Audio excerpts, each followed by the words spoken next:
This is the address where my life changed in 1979.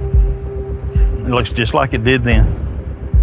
This house here in the 10,100 block of Briar Rose is the scene of what homicide detectives say is a triple murder. The family shot to death. No forced entry. It just didn't appear there was any struggle inside the house. We don't have a weapon in the house at this time. This case is legendary in the Houston Police Department because of the complicated web of suspects and because of the bureaucratic interference. It took dedicated investigative work to solve. That's the picture that haunted me. Just a reminder every day while I was working on that case. Because of this case, Johnny gained the moniker the cop who wouldn't quit, rightfully so. Just every time I turned around, I was told, you can't do this, quit kicking a dead horse. But I knew that it's going to come together. As I walked in, my mind was completely blank. I was just there to do a job. Even though this case was a victory for Johnny Bonds, this case broke him. And it's still hard for him to talk about it to this day. I won't let anything stop me. It's about justice and it's about truth.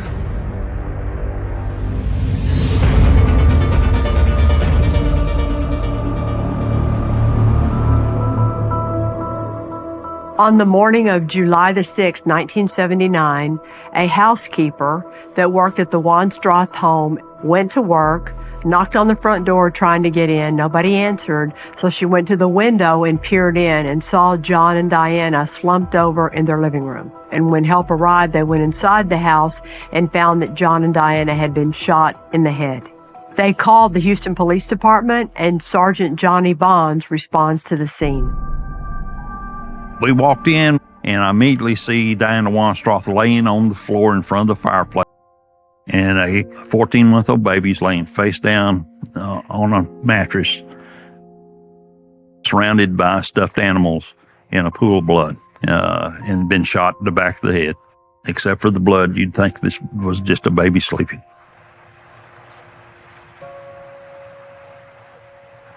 It's hard.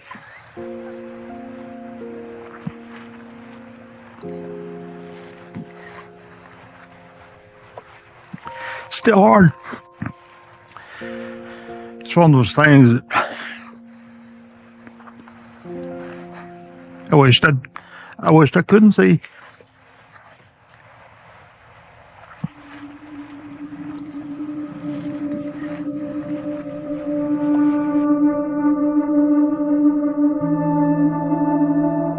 Didn't appear the house had been burglarized or forced entry. I was thinking that probably the husband killed his wife and baby and then killed himself. He was a big man, and he filled up the chair. I thought, well, the gun's going to be beside him in the chair, or it's going to be on the floor under the chair. When we moved the body, there's no gun there. We searched the house thoroughly. Not only was there no gun, there was nothing to indicate they ever owned a gun. So there wasn't any doubt in my mind that this was not suicide, that it was a murder.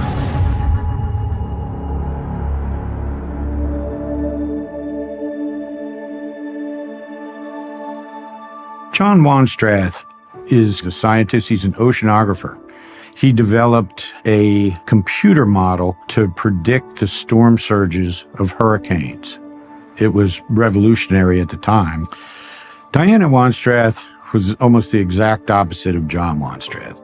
She was exuberant, she was a socialite, and the trappings of being a socialite mattered to her, where John, he couldn't care less. Everybody was talking about what wonderful people they were. No marital problems, very happy. I learned all this while I'm out talking to friends and neighbors. All the neighbors adored him. John, he was just a delightful, intelligent person, and Diana loved him very much. They had wanted a child, and when Diana realized that she couldn't have a child of her own, she accepted it, and she moved forward and adopted Kevin. He was wonderful. I mean, we were thrilled for her. She was very doting. They'd recently moved back to Houston. They were planning their 10th wedding anniversary. She had social connections. They didn't have any enemies. The first thing I look for is motive at that point. Who would want to kill them and why kill the whole family? And one of the first thoughts that I had would be money. in inheritance. So I started looking at who would benefit from the family's death, and of course it was other family members. John and Diana's estate is worth about $1 million, and that's in 1979. Today, that would be over $4 million. We've seen people killed for a whole lot less. The harder thing here to appreciate happening is that you would also want to kill your own blood and to kill a baby. The day of the funeral, Johnny went to John Wanstrath's family and told them he wanted to polygraph everyone. They were a little shaken up. Now, I did this intentionally for them to be together. I said, you all are going to get money out of these deaths. So I said, unfortunately, you're suspects until I can prove otherwise. They didn't protest. They all agreed to do so. So they came into homicide, and John Wanstrath's family passed the polygraph. After Johnny was able to clear out by polygraphing all of John Wanstrath's family, he brought in Diana's only surviving family member. Diana Wanstrath had a brother that lived in Houston named Markham Duff Smith. Markham comes in with Cindy, his wife. This guy looks like he just walked out of a GQ magazine. He's got on a suit, a tie, perfect hair. Markham Duff Smith says he was home all night with his wife Cindy, and she confirms that. And I said, I'd still like for you to take polygraphs so I can eliminate you and work on whoever actually did this. But now Markham's almost indignant. You know, how long is this going to take? My lawyer told me I shouldn't take this test. You know, and his attitude was just wrong. And Markham, his graph was all over the place. And the heart rate, respiration, and perspiration, he failed the polygraph test. Now, at this point, my number one suspect for the murder of the Wanstrath family is Markham Duff Smith. But polygraphs are not admissible in court, and Markham Duff Smith has an alibi backed up by his wife. And then this case took another crazy turn when the medical examiner released his findings. Dr. Joseph Yahimchek is the most respected medical examiner in the whole state, and this is his case. The autopsy results came in 7 months later because for the first time ever, Dr. Yahimchek wanted to do this psychological autopsy with this new expert that he brought in from the outside. Dr. Thomas Whaley, he's also a Catholic priest. He's a psychologist there to work on psychological autopsies. And at that point, this was the first psychological autopsy that had been done in Harris County. It was a political thing. New York and LA both had staff psychologists that did psychological autopsies, and Yahimchek wanted to have the same capability that New York and LA had. I never heard of this. It was a new thing going around in, I guess, medical examiner circles back then. I'm not familiar with it. I never heard of it. Diana had recently been treated for depression. Dr. Whaley believed suicide could possibly run in the family. Diana's mother, Gertrude Zabolio, died from suicide 4 years earlier. So it was understandable if Diana did too. And they wanted to know all about the conversation I had with Diana the day she died to see what was going through her mind. And I told them Diana would never hurt Kevin or John. She couldn't have been planning this party and so happy and tending to Kevin. And she just wasn't capable of it. But as Thomas Whaley is doing the psychological autopsy on Diana, he finds a Playboy magazine in the house, and he finds a vibrator. He told me that Diana was probably a lesbian and that she killed everybody because she was afraid this was going to come out. And I told him, I said, you're just making this crap up and saying this might be suicide. And I'm like, well, there's no gun. And Whaley says, well, now you don't rule that out. Somebody could have taken the gun. Maybe you hadn't found it yet. Maybe it's hidden somewhere. And I'm like, how did you kill yourself and then hide the gun? It's like you're creating something that doesn't exist to fit your scenario, and it's ridiculous. When you get a case that's ruled suicide by the medical examiner's office, we're done. That's a solved case. Front page, murder, suicide. The medical examiner had made his ruling. And it was just like the day I had the call that they'd been murdered. I wanted Diana's name cleared of this horrible thing. When the newspaper came out, I was working on the city desk, and I get a call that morning. The anonymous caller said that they didn't know about the Wanstrath murders, but Diana's mother's death 4 years earlier was not a suicide. Diana Wanstrath inherited like $100,000 from her mother's death. So did Markham. We agreed we would make a deal with Walter Walthauser about everything. It's sort of like making a deal with the devil.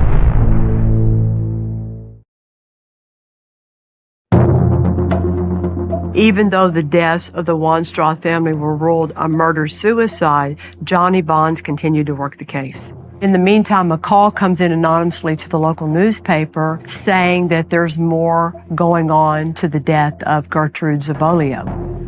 The anonymous caller said that Diana's mother's death 4 years earlier was not a suicide. Mrs. Zabolio was murdered by a coin collector.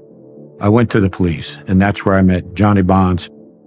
Diana Wanstrath inherited like $100,000 from her mother, Trudy Zabolio's death. So did her brother Markham. After further investigation, found out that John and Diana had done a will about 6 months before they were killed. In the case of simultaneous death, they left everything to their adopted son, Kevin, and named Markham and Cindy Duff-Smith as the guardians of the child. And if Kevin had been killed, Markham was going to inherit a lot of money from this. So now Johnny Bonds hears this tip and starts to wonder if Diana's brother, Markham Duff-Smith, wiped out his whole family. Detectives that worked on the case entitled to their opinion with any case. I've never known one yet that there wasn't unanswered questions. Adams? I was getting pressure from the homicide captain, more or less saying back off. I was told, we got to work with Dr. Joe, don't make him mad. He was a powerful man. He made more than the governor or the football coach at University of Texas. But I felt like I owed it to Diana to prove that she was not a killer. If you know Johnny Bonds like I do, you know that he doesn't back off from anything. So Johnny takes this information and starts looking even harder into Diana's brother, Markham Duff-Smith. At this point, Duff-Smith is the suspect. So I was going around talking to everybody I could find out that knew him. And that's how I found out about Walt Walthauser. They were the closest of friends. The guy was a licensed gun dealer. He had a pilot's license. And he was a real estate investor and a coin collector. Could Walt Walthauser have been the coin collector that the anonymous tipster talked about when they called in to say that Gertrude Zabolio's case wasn't a suicide? Johnny sure thought looking down that road might help him figure out what happened to who murdered John and Kevin and Diana. It wasn't much later that I was transferred from homicide to internal affairs. Against my wishes. I think I was transferred to get me out of homicides. It's really crazy and really sad how often egos can affect a case. Dr. Joe was a very powerful man in Harris County, and he did not like being questioned, and Johnny Bonds was doing that very loudly. If I wasn't in homicide, I shouldn't have been working on that case at all. Luckily, I had some supervisors that knew me. They didn't mind if I did keep working on it. During that period of time we worked together, in internal affairs, I knew that he was continuing to investigate the Wanstrath murders. I was asked by Johnny to help him on the case. I think all of us, to some extent, were obsessed because of the depravity of it. The idea that you would go in and kill a little baby sleeping in its crib and kill his parents, that's a pretty strong motivating factor for you to keep working on something. That's the picture that haunted me. That's the one that looked so much like my son. I had pictures of Kevin, and I had a picture of my son. They looked like twins, and I put them on the wall, side by side, in my office.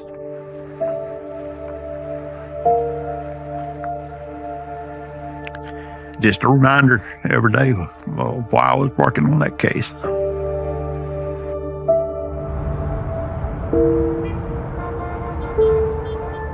Kept up with Walt Walthauser and Markham Duff-Smith. I knew where everybody lived. I knew what they were doing. I was actually going by their houses and watching them. There were days I'd find reasons not to go home. My wife wanted me to quit. We were fighting a lot. I had my wife tell me, is this dead family more important than the family you have here? And that's a hard question to answer, because I felt like, I'm doing something important and you ought to understand that. We ended up splitting up. That was it.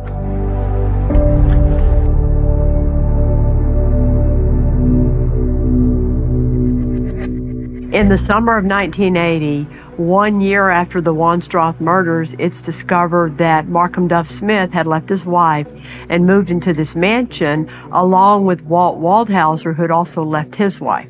So I wanted to meet with Waldhauser's wife, Debbie Waldhauser. At this point, Walter and Debbie were getting a divorce. So I basically just approached her. I said, look, I've been working on this case. And Debbie says, I'll tell you everything I know on one condition. You got to help me get my child back. We're having a child custody hearing in civil court Friday afternoon. And I decided to show up. I'm outside the courtroom. Here comes Waldhauser with Duff Smith, his attorney. And Waldhauser sees me over and he walks up to Johnny, like we're old friends. What are you doing here? I said, I'm going to say you're a suspect in killing the Wonstroths and Trudy Zabolio. He says, you can't say that. And I said, that's what I'm going to say. The attorney gets the little boy's hand, walks over and hands him off to Debbie Waldhauser. They get in the elevator and leave. So she got her kid back. And I said, it's your turn. She told me about him taking all the stuff out of the house and was a pile of garbage. I said, well, let's go out there. I want to look at and see what he left. I started digging around in it, and I found 2 or 3 letters from a guy named Alan Janecka to Walt Waldhauser. Alan Janecka is a rougher character, has been to the pen before. The letters were very vague, but they're talking about when I get out, we're going to do this deal. And they were talking about doing crimes, but not specific. So Johnny had started to believe that Markham Duff Smith and Walt Waldhauser had hired Alan Janecka to kill Gertrude Zabolio, and then ultimately to kill the Wonstroth family. I was working in internal affairs, and I went and talked to the captain. I said, this is fixing to come together. It's still going to be a problem because of the medical examiner, and he's not going to like this. So the captain of internal affairs ended up going to the chief of police, and they basically said, you work on this case, and don't you worry about anybody else. You're covered. We were looking through police records and saw where a detective in homicide pulled Alan Janecka's rap sheet in the investigation of the death of a drug dealer. Johnny and Dan find out that in 1979, Alan Janecka and this guy named Richard Bufkin killed a small-time drug dealer over a marijuana deal that went bad. And Richard Bufkin went to jail for it. Janecka got away. Sometimes situations come along that investigators want to take advantage of. In this case, Bufkin had been sentenced on a crime that Janecka skated on. So Johnny's hope was that Bufkin would be mad enough with Janecka that he'll give him some new information on him. Richard Bufkin, he has paroled out. We traced him down through his family. He calls us, and Bonds is able to interview him. Hello? I don't really have the privacy to talk right now. All right, can you get on another line? Hold on just a second, please. Okay. Can I call you? Yeah, sure. Okay. You call me collect. Richard Bufkin said, Janecka abandoned me. He took off and left the country, and I got left holding the bag. Said, I got arrested, and he never even got picked up. Then I got through asking him about that, and I said, let me ask you something else. I said, did he ever say anything about wanting to kill a family? You mean that actually did happen? That actually did happen.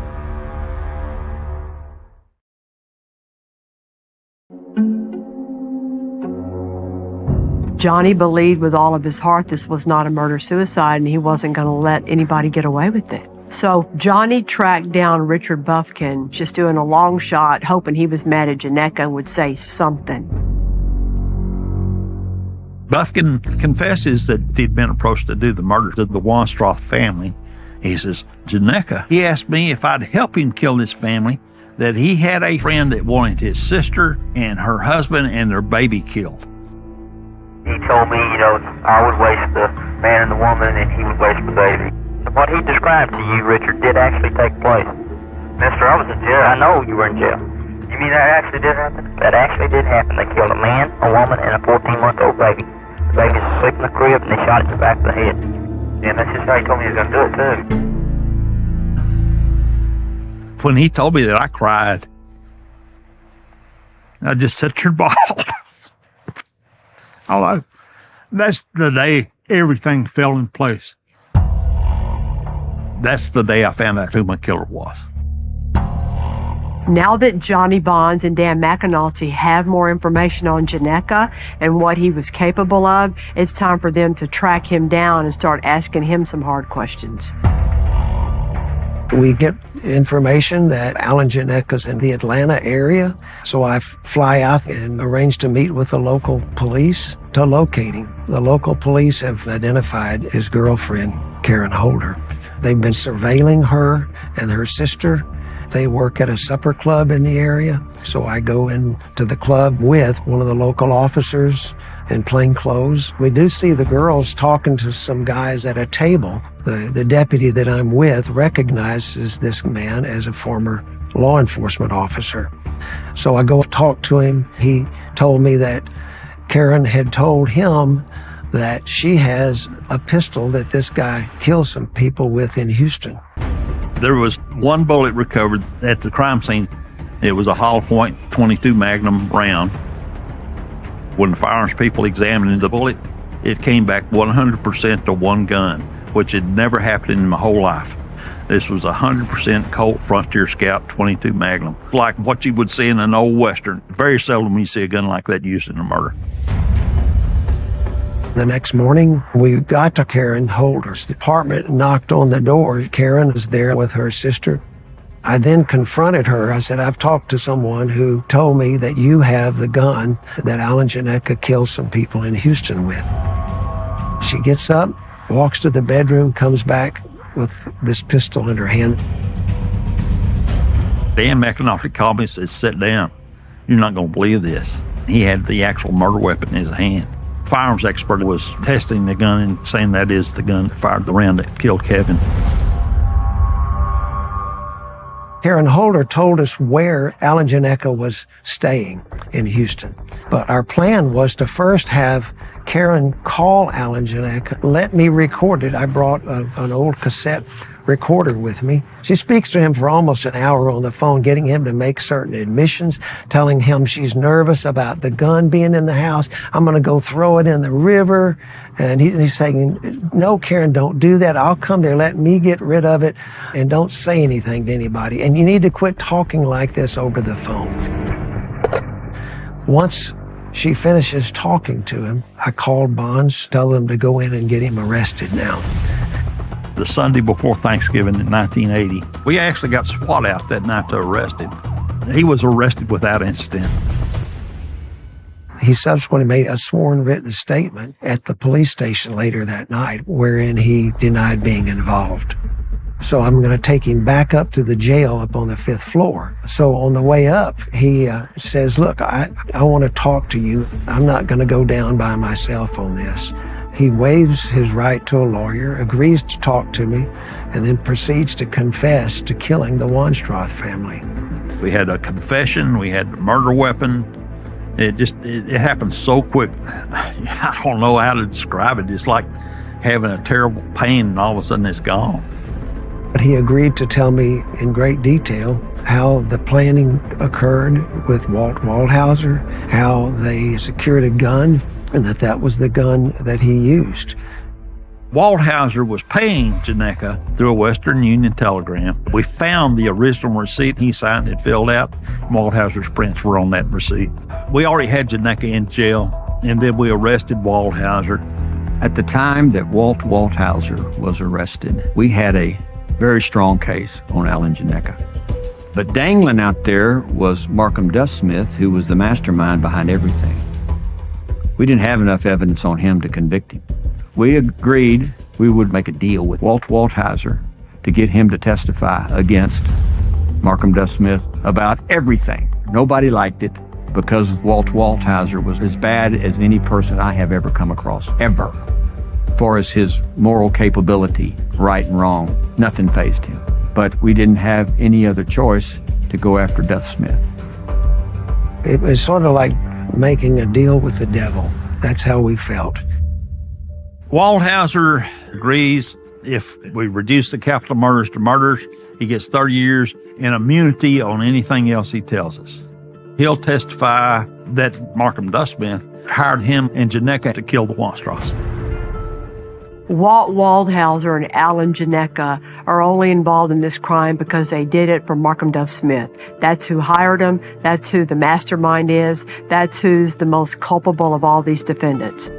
Sometimes, based on the state of your evidence, and in this particular case, you have to cut a deal. Because if you don't cut a deal, then you're running the risk that the most egregious defendant walks, or maybe even everybody walks. Having to tell a family that you're cutting a deal is awful. You're telling them that one of the people involved in murdering their loved ones is going to get a sweet deal in order to get justice for anybody. It's a hard pill to have to swallow. Waldhauser tells us Duff Smith had approached Diana and John. He wanted to build a new house in their neighborhood, and they were going to loan him money to get the house built. And Duff Smith says, well, I've got a contractor that wants to meet with y'all. And that contractor was Janeka. Janeka tells Waldhauser, I can't do this by myself. So Waldhauser goes with him to the house. They're sitting on a couch facing John and Diana. Janeka gets up, pulls the gun out. John's sitting in a chair. He comes up behind him, shoots him in the top of the head twice. From there, my co-defendant sprayed Mrs. Wonstrath in the face with the mace and grabbed the hold of her and threw her down, which then at that time I walked over and put the gun to the side of her head and shot her. And at that time he told me, get the kid who's in the bedroom. As I walked in, opened the door and walked in, it was dark. I could only see from the hall light of the baby laying in the crib. At this time, my mind was completely blank. That I was just there to do a job. And looking at the little fella in the crib, I raised the weapon and pulled the trigger. Waldhauser instructed Alan, all of them had to die because it was an inheritance that was being sought, and they couldn't leave an heir. The next day, they bring Waldhauser from the jail to a courtroom. He and his attorney shows up. I've got a typewriter, and I start typing his confession. Right off the bat, Waldhauser looked at me and says he has information on another murder.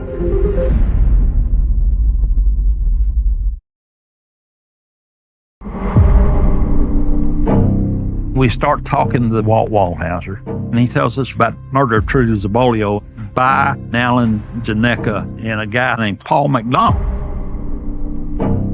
Paul McDonald was a friend of Waldhauser's. Paul told us about the phone call that he gets in 1975 that Waldhauser has a friend that wants his mother killed. And do you know anybody to do it? So he just looks, hey, Alan, the guy wants somebody killed. Do you know somebody to do it? He said, yeah, I'll do it. Paul McDonald drives the car. They go over to the Bolio house. Alan Janeka goes in, and he's in there an hour or so. He had her write some notes like she was committing suicide, and he placed them around there in her room, and then he strangled her to death. Homicide detectives show up. Medical examiner rules, well, she committed suicide. She choked herself to death. Back then, forensics was not nearly as good and evolved as what we have today. Alan Janeka, he tells me that Markham says, I want proof that they killed his mother. So Janeka had got Trudy Zabolio's driver's license out of her purse. They meet Duff Smith at a coffee shop, and Paul McDonald hands Markham Duff Smith his mother's driver's license. Even though Walt Waldhauser found the hitman, because of his deal to give information against Markham Duff Smith, he is not charged with the murder of Gertrude Zabolio. Paul McDonald got 16 years. Janeka denies strangling Gertrude Zabolio, and even though Johnny and Dan felt like Alan Janeka was instrumental in Gertrude Zabolio's murder, they just could never prove it. In December of 1980, Alan Janeka was charged with the murder of Kevin Wonstrath because not only did they have evidence from Janeka admitting he committed that murder, they also had the bullet recovered that matched Janeka's gun. Well, they could have charged him with any of the 3 murders, but they chose the one of the baby because look how emotional that would be to a jury. After Walter Waldhauser confessed he was involved in the death of Gertrude Zabolio and the Wanstrath killings and implicated Markham Duff Smith, the big day had finally arrived, and Johnny and Dan went out to Markham Duff Smith's house. His girlfriend answered the door. Markham was just getting out of the shower. He looks at me at the mirror. He doesn't flinch. He just looks up and he's shaving. I said, Markham, I got a warrant for your arrest. Handcuffed him, took him out. Dan had his personal camera with him, and we're walking out to the car, and Dan says, wait, and he walks in front of us, and I'm standing there holding him like this, and Dan takes a picture. Both sitting there real solemn looking, and I'm kind of biting my tongue, trying not to smile, and I didn't. We actually ended up arresting Duff Smith for Trudy Zabolio's murder. He wasn't charged for the Wanstrath case. He was tried for killing his mother. Well, they could have charged him with any of the murders, but you don't want to put all your eggs in one basket. You want to pick your best case and try that one, because what happens if the defendant's found not guilty, if there's a hung jury, if the punishment is way less than what you expect, if any of those bad outcomes happen, you still have other cases you can file on a defendant and try him for. I remember Johnny called, and he said that Markham was arrested. Oh, it was poetic justice. It was relief of a sort. I just remember being so ecstatic that we were getting where we were getting. Finally, once all the confessions are in hand, the murder weapons obtained, reluctantly, the medical examiner's office changed the ruling of the Wanstrath's death to triple homicide.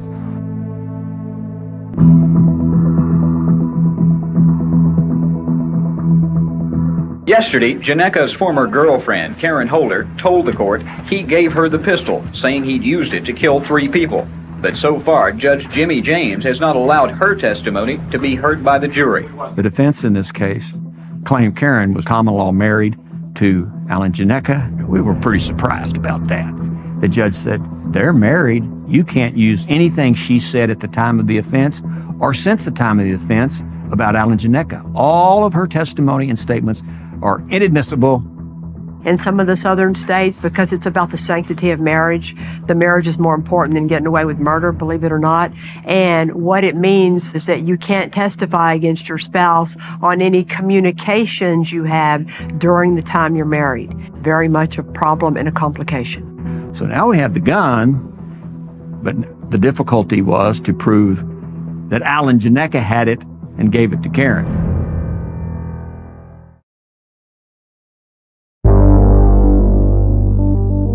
Judge Jimmy James ruled that Alan Janeka's girlfriend couldn't testify about the gun due to the marital communications privilege. The prosecution needed to figure out a workaround to make that gun evidence admissible.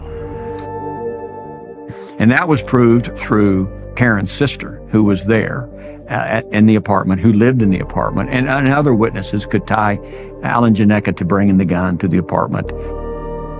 The jury finds Alan Janeka guilty of capital murder, of murdering Kevin Wanstrath for money, which made it a capital offense. He got the death penalty. And then we started the trial with Markham Duff Smith for killing his mother. We did everything we could to keep Walt Waldhauser from ever being around Markham Duff Smith in the county jail. So they never had contact with each other. And then one time, the sheriff's department made a mistake.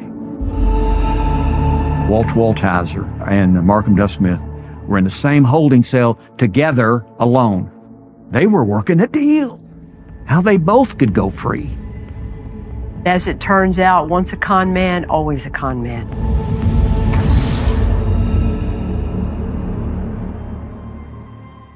Walter Waldhauser starts talking to another inmate to sabotage his confession against his pal Markham Duff Smith. Walter would start telling people in the county jail, oh, I'm making this all up. I'm doing this to frame Markham Duff Smith, because he had already gotten his 30 years on 3 cases. And we looked at the agreement. Never in there did it say, if you change your testimony, the deal is off. We had to go through with the deal because we didn't draw it up good enough to keep that possibility from happening. The prosecution decided that because Walt Waldhauser was making stuff up in the back, he's a liar. So how credible can he be to a jury? So they ended up not even calling him.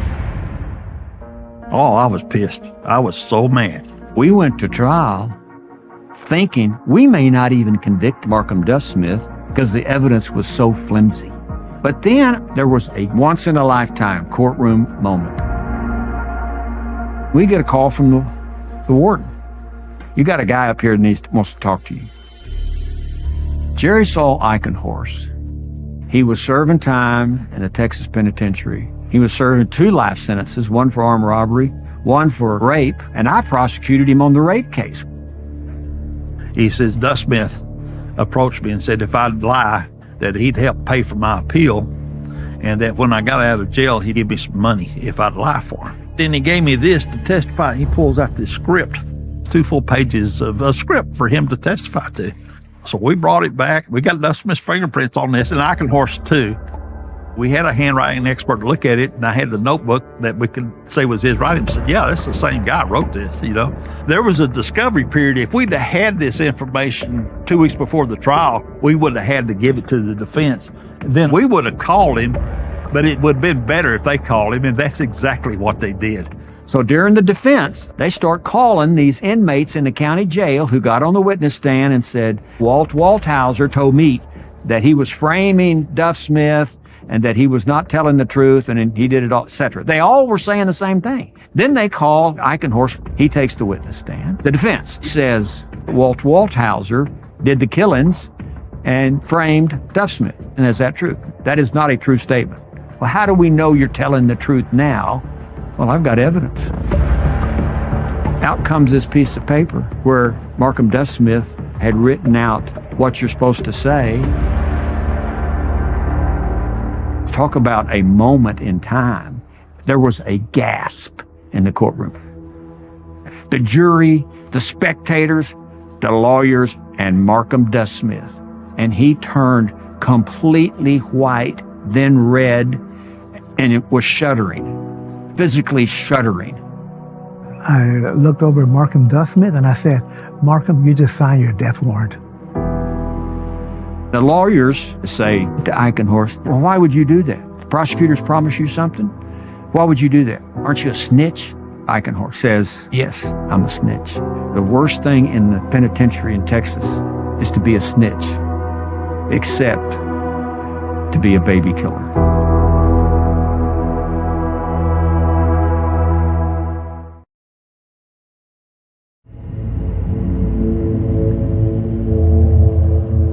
After deliberating for only 40 minutes, the jury in Gertrude Zabolio's murder, where the defendant was Markham Duff Smith, came back with a verdict. The jury comes back and says guilty. I had feelings of jubilation. The jury then goes and deliberates after the verdict of guilty on the issue of punishment. They have to answer 2 questions, whether the conduct was deliberate and whether or not he would commit criminal acts of violence in the future. They gave him death in, I think it was a record, like 12 minutes.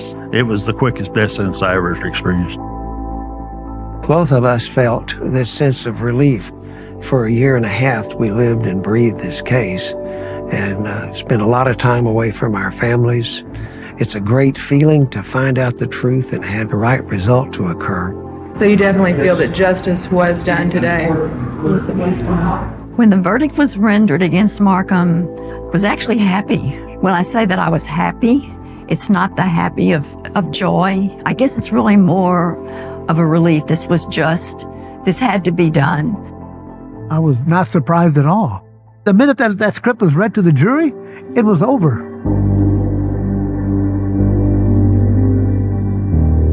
The day of Markham's execution, as he's on the gurney and they're putting the lethal injection in his arm, he confesses. Asked for forgiveness, he was a sinner, and yes, he'd killed his family and was eternally sorry for it. I guess it was a surprise that he actually confessed, but maybe his conscience had gotten to him. All along, all I wanted was for Diana, John, and Kevin, and Trudy now, to have their justice and to give us some peace and closure. I witnessed Alan Janeka's execution in 2003. I didn't feel sorry for him. I didn't feel any great relief. His execution was gentle compared to all the damage he'd done.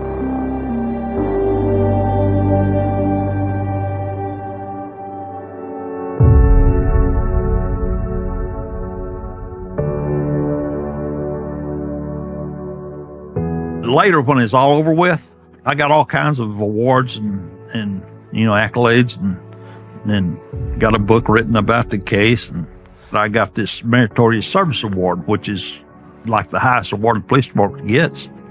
Captain Adams, the one that told me to shut up, he nominated me for that award, and he asked me to come back to homicide. In the long run, it ended up being great for my career because I stuck with it. It ended up being the best thing ever happened in my life. Waldhauser comes up every year for parole, and I show up protesting his parole. If anybody ever ought to die in prison, it's him. I've wept a lot over this case. That picture of Kevin Wanstroth, I'll never forget it. There was pressure to let up, to quit, but I couldn't live with myself to let that happen.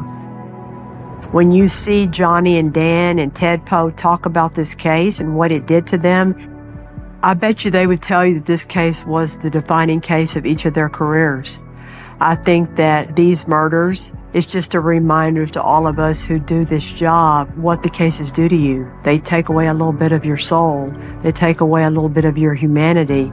Might make you stronger, might make you better in the courtroom, but it also makes you a different human being.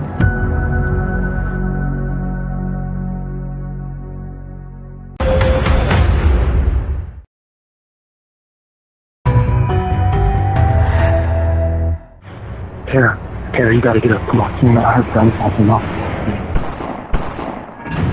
On a quiet night in Houston, Texas, an all-American family is ripped apart when a former NFL player and his beautiful wife are brutally murdered inside their own home.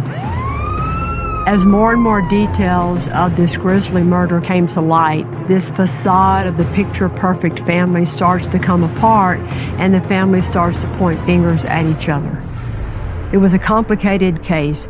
A number of prosecutors get involved, including two that I helped train, one now a defense lawyer, who battle it out against each other. Test firing a weapon? You know what his intent is. Whatever the story is, figure it out. Neither of these lawyers is going to back down as they fight each other, and they fight for justice and truth in the courtroom.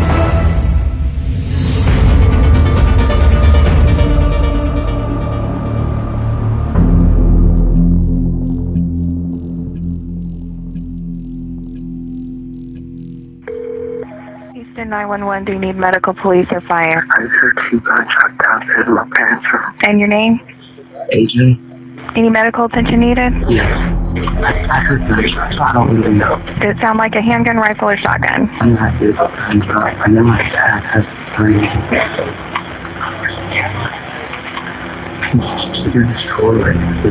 And where are you at in the house? Okay.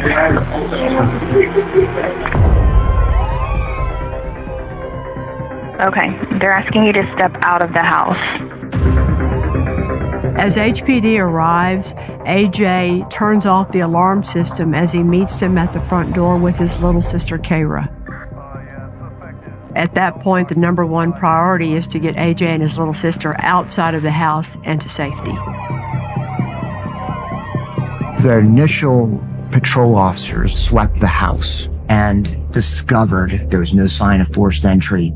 As they were searching, officers did not find anyone else in the home. And then they enter the bedroom of AJ Armstrong and Kara's parents.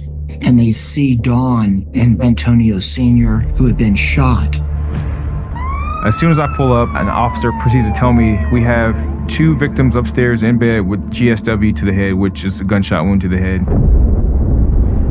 We enter the room. Closest to the door is Mrs. Armstrong. And I immediately go to her first. I just go to checking pulses and looking for a chest rise and fall. And then once I didn't feel anything for about 15, 20 seconds, I realized that she's no longer with us. Immediately after that, I'm walking around the bed to Mr. Armstrong's side, and he had a pillow over his head. I take the pillow off, and he's still alive. He's still breathing. He's still trying to live. So we go into rescue mode. He has blood everywhere, and you can see the entry wound from his gunshot wound to the head. Once we get Antonio onto the stretcher, I have a young gentleman come up to me. He looks me in my eyes and he says, "Is he going to be okay?" And you could tell that he was worried. He didn't say who he was at the time. He looked like a family member. And I just told him, I was like, we're doing the best we can for him.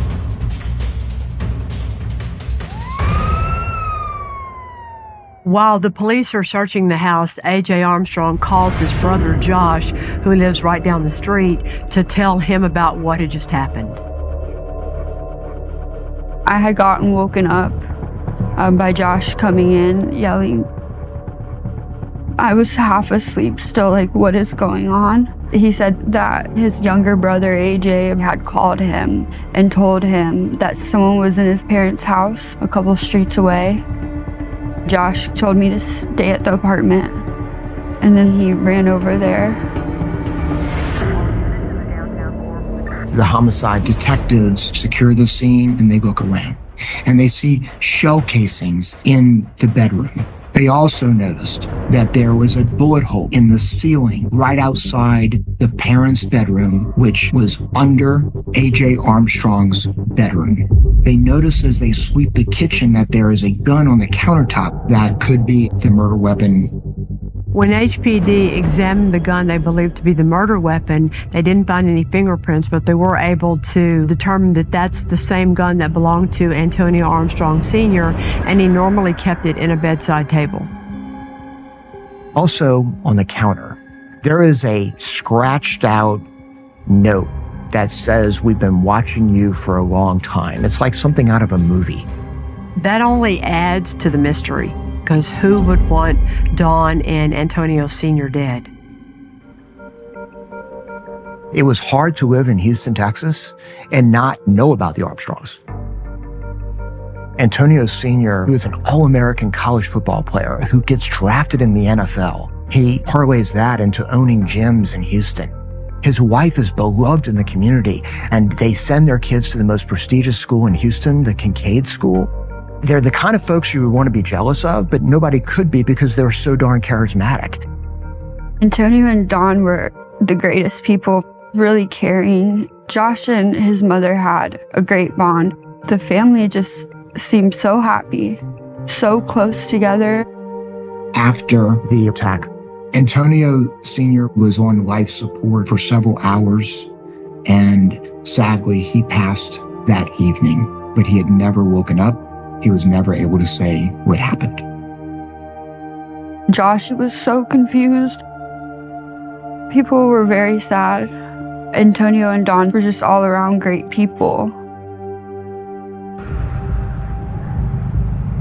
The police interview AJ, his little sister Kara, and the older brother Josh, who arrives at the scene a little later.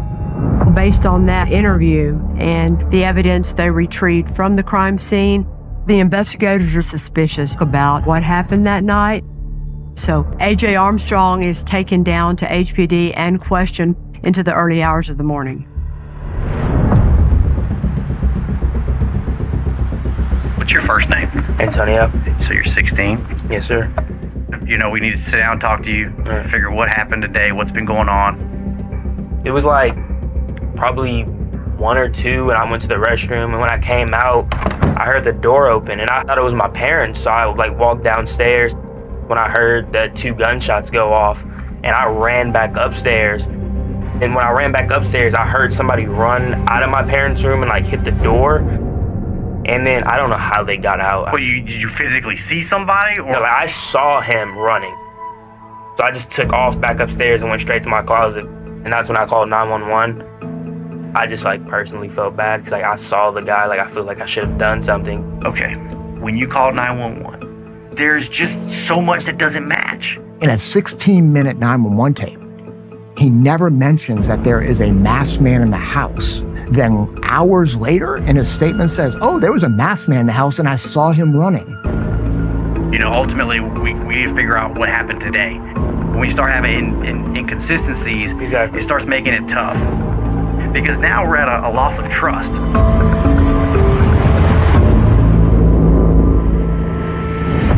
Josh recently had found out that he was not biological to Antonio Sr. Antonio was a stepdad. He felt like he was kind of the black sheep of the family. Investigators noticed a burn mark at the top of the stairs. That was his first attempt to kill his parents.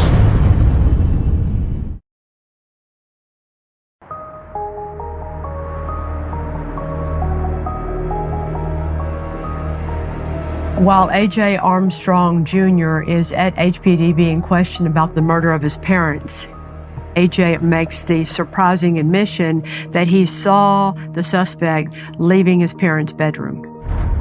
What did he look like?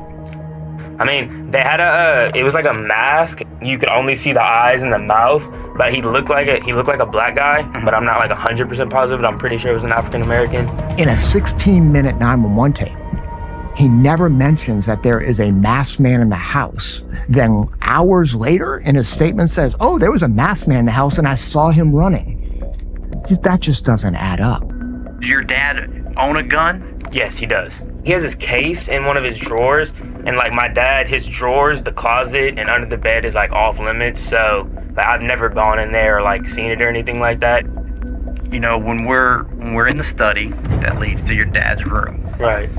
In there, when you look up, there's a bullet hole in the ceiling that comes from your bedroom. Bullet hole in the ceiling. Yeah, that comes through the floor, and then on the floor there's an actual bullet that was actually fired. I can explain the gun from the room upstairs. It was like 2, maybe 3 weeks ago. Me and one of my friends was just like playing around. Hey, like, have you ever shot a gun before? And I like went and checked the 3 places, and the gun was under my dad's bed. I laid my pillow thinking like that would stop it, but I guess it did not stop it. Yeah. Now, see, and that kind of goes back to what we were saying just a minute ago. Said that you haven't seen it, and then now we kind of give you a little more, and then it's like, oh, wait a minute, this is kind of the time to clear it up. Deactivate the alarm before you unlock the door for the officers? Yes. And you see, and that's kind of where we're at, that dilemma where, you know, just several things that aren't lining up. Right. You know, you had to unlock the door to get out, the back door's locked, everything's locked. Right. The house is completely secured with locks and with an alarm system. Your brother Josh isn't even there. He's down the street at his place. Your sister's asleep. So that only leaves you. I had nothing to do with this. HPD pays very close attention to the statement and the details of what A.J. Armstrong tells him that night. That, along with the 911 call that A.J. made that night, and all of the other things that HPD saw with their own eyes at the scene, A.J.'s story didn't add up.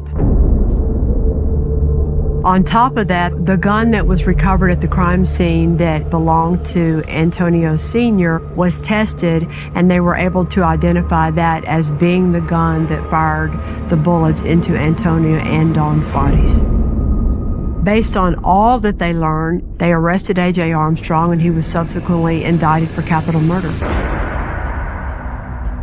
The family was completely behind A.J. since day one. And Josh was very angry. He said they have the wrong person. He didn't do this. I remember when this case happened because the school where AJ went is where my daughter Samantha went to school, and my daughter Kelsey went to school with Josh at St. Francis. So we all knew the kids, the boys, we all knew of the parents. Everybody knew somebody involved in this case, whether it was the defendant or one of the victims.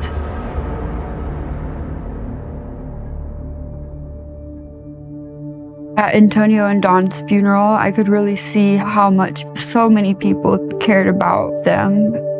People were very sad. It was really hard to see Josh like that. I've never seen anybody that sad and that hurt. I just remember he was crying for a long time, and I didn't really know what to do other than just be there for him.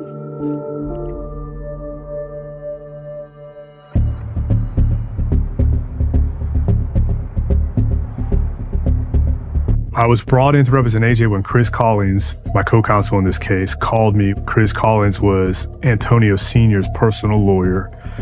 When I spoke with AJ's family members about AJ and I learned about AJ, I was like, there's no way this kid could have committed this crime. It just doesn't make any sense.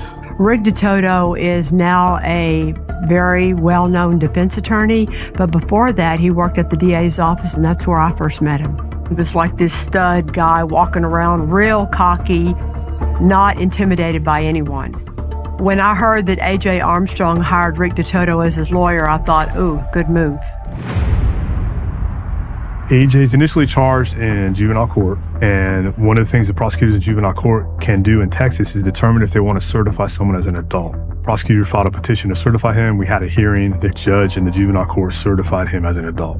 Because A.J. Armstrong was only 16 years old, he is able to be released on bond, and he's placed in the custody of his grandmother, Kay Winston. Before the trial, there's still evidence that can be gathered and collected to get the case even tighter and cleaner and stronger. In the weeks following the murder, HPD begins putting together its case, along with the prosecutors, which includes the evidence they retrieved from the crime scene, as well as the alarm records and cell phone data. Text messages showed that the family relationship from the outside it's perceived as good, but it was volatile from within.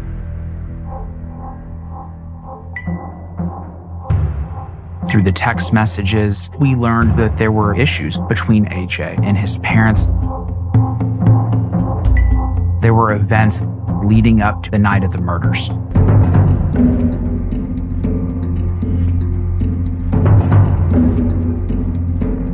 He was using money on drugs.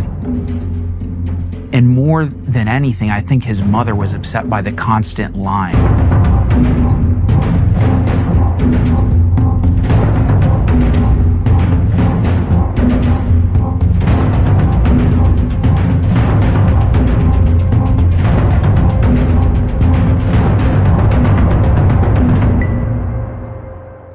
It was a boiling pot from within inside the four walls of that house. But it's actually A.J. Armstrong's actions the days before this murder that was one big piece of our puzzle to point to one direction of who killed the Armstrongs. He fired a gun in his room through two pillows down to the second floor. Also, investigators noticed a burn mark at the top of the stairs. Now it smells like gasoline on the carpet. AJ said he had just dropped a match. Well, when you look at it, clearly that is not what would happen if somebody just dropped a match. They found a bottle in his room. They tested it, and it came back to having gasoline inside the bottle. If you look at where that burn mark is, it's at the top of the staircase, right outside Miss Parent's bedroom. And so if that lights up the house, the parents can't get out. And in fact, Dawn sends a text message to her other son, Josh, who lives down the street, saying, AJ tried to burn the house down. It's no surprise when you put it all together that he ended up in that bedroom shooting both his parents. Defense attorney Rick DeToto says the 16-year-old is a victim in this case, not the perpetrator. He's a great kid from a good family, and there's absolutely no motive why this happened. It doesn't make sense. It was really a brilliant, I believe, move on the part of the defense attorney is to try this case out into the public before it ever hit the courtroom. That created a feeling in the community of, is this kid being railroaded? While A.J. Armstrong has the support of most everyone in his family, especially his grandparents, that same family turns on, surprisingly, another member of their very own family. Josh recently had found out that Antonio was his stepdad. And when Josh found out that he was not biological to Antonio Sr., it affected him. According to the family, there was some jealousy with Josh, the way they were treating AJ and the way they were treating Kayra, and how he felt like he was kind of the black sheep of the family. So we presented Josh Armstrong as an alternative suspect in this case.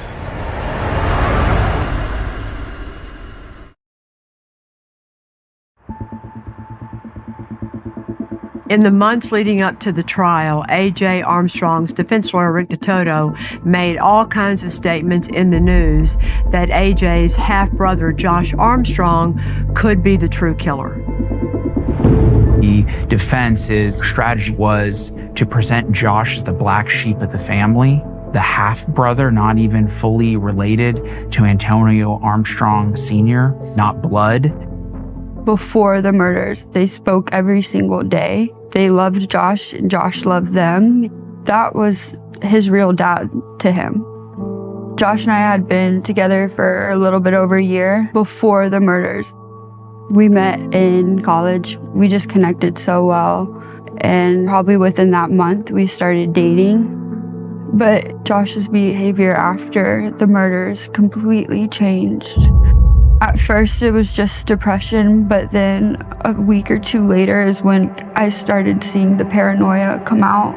He felt that if somebody went after the parents, what's to stop them from going after him and I?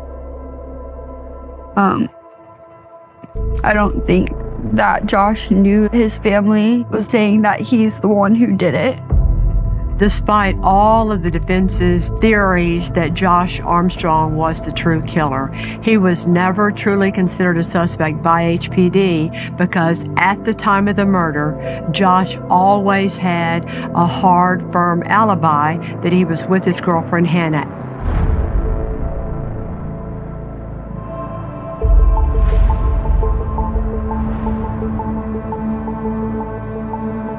Lead prosecutor was John Brewer. He was assisted by Fareen Ansari and also Lester Blizzard.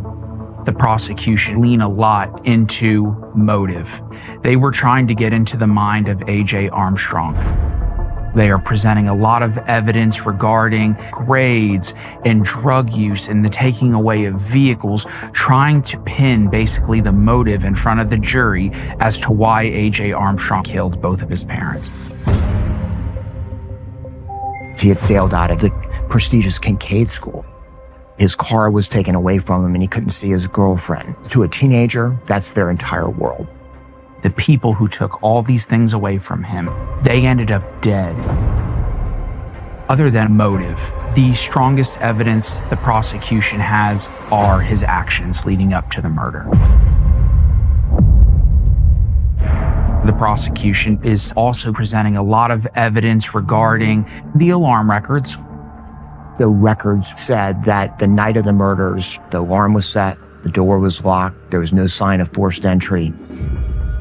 So the prosecution was arguing because the alarm system was on and the records showed that no one came in or came out, that there was no way anyone else could have done it except for AJ. What they didn't know was that Josh had access to the house.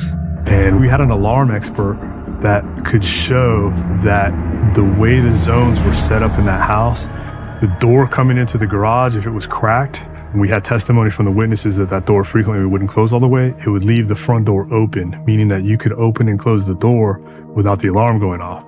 And we were able to call that expert during the trial to show that that's a problem with the alarm system in a way someone could get in and out and not trigger the alarm. Even though it's unlikely that two doors would have been open at the same time so that the alarm wouldn't go off, the defense was able to point out that nobody had actually looked into that possibility because they said from the beginning, HPD zeroed in on AJ as their only suspect.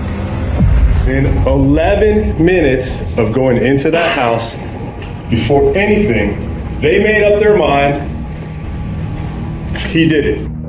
There's no physical evidence that ties AJ to the homicide. There's no DNA, there's no blood, there's no hair fibers, there's nothing. There's no blood on the gun, there's no blood in his room, there's no blood on his clothes. There was no physical evidence in a very bloody scene in the bedroom that linked AJ to the crime except his presence in the house.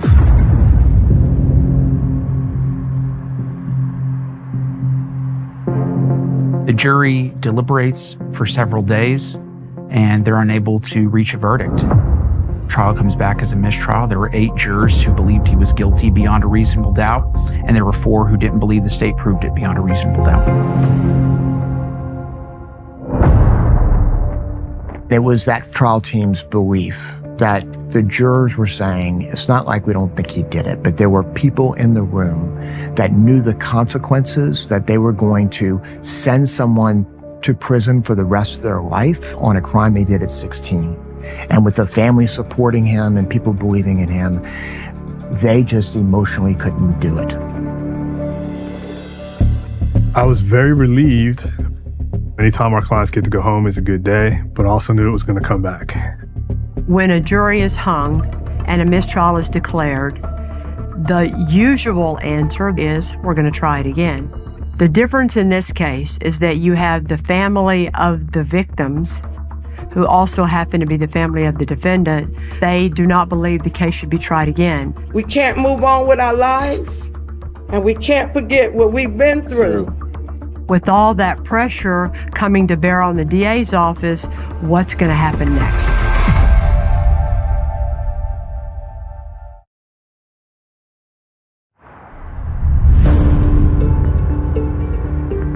When the trial against A.J. Armstrong for the murder of his parents was hung and a mistrial was declared, the DA's office makes the decision to try the case for a second time, because when you have two people who are murdered and the state of the evidence points to one suspect, you're going to try that case again.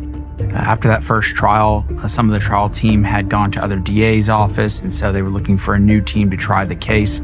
I had picked up the case in between trial 1 and trial 2.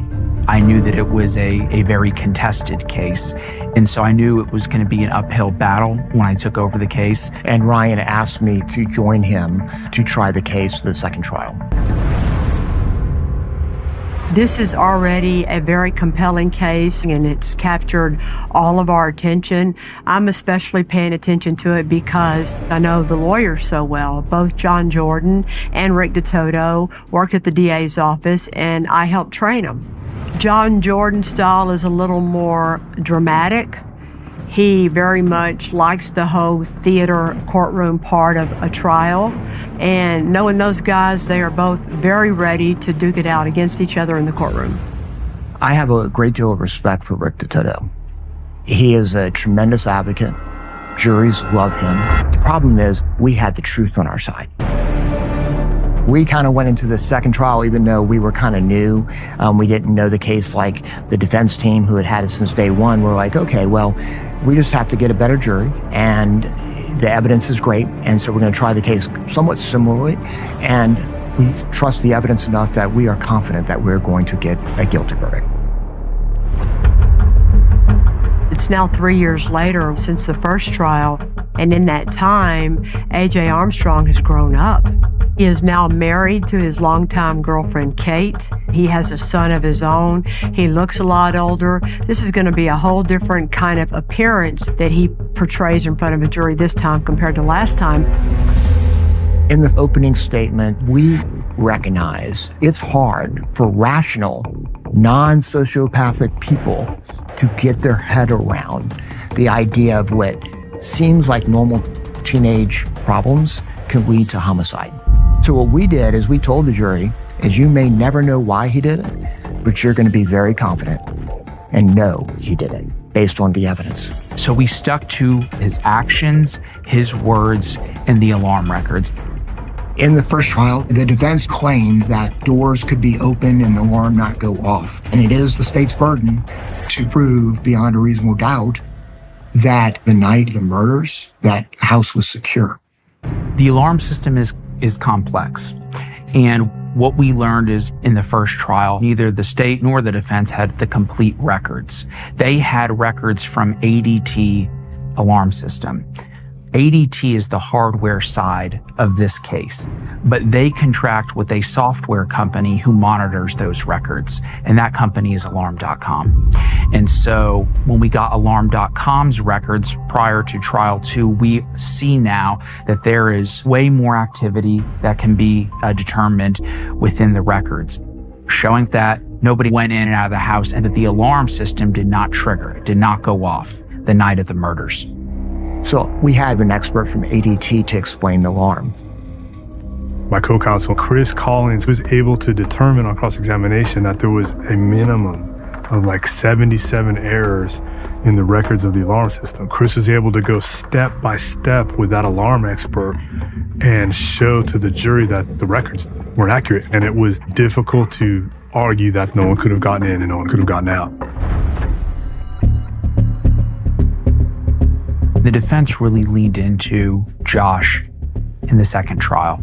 In the first trial, they throw him out as a possible suspect. By the time trial 2 comes around, they have put all their cards in the Josh Armstrong basket as an alternate suspect.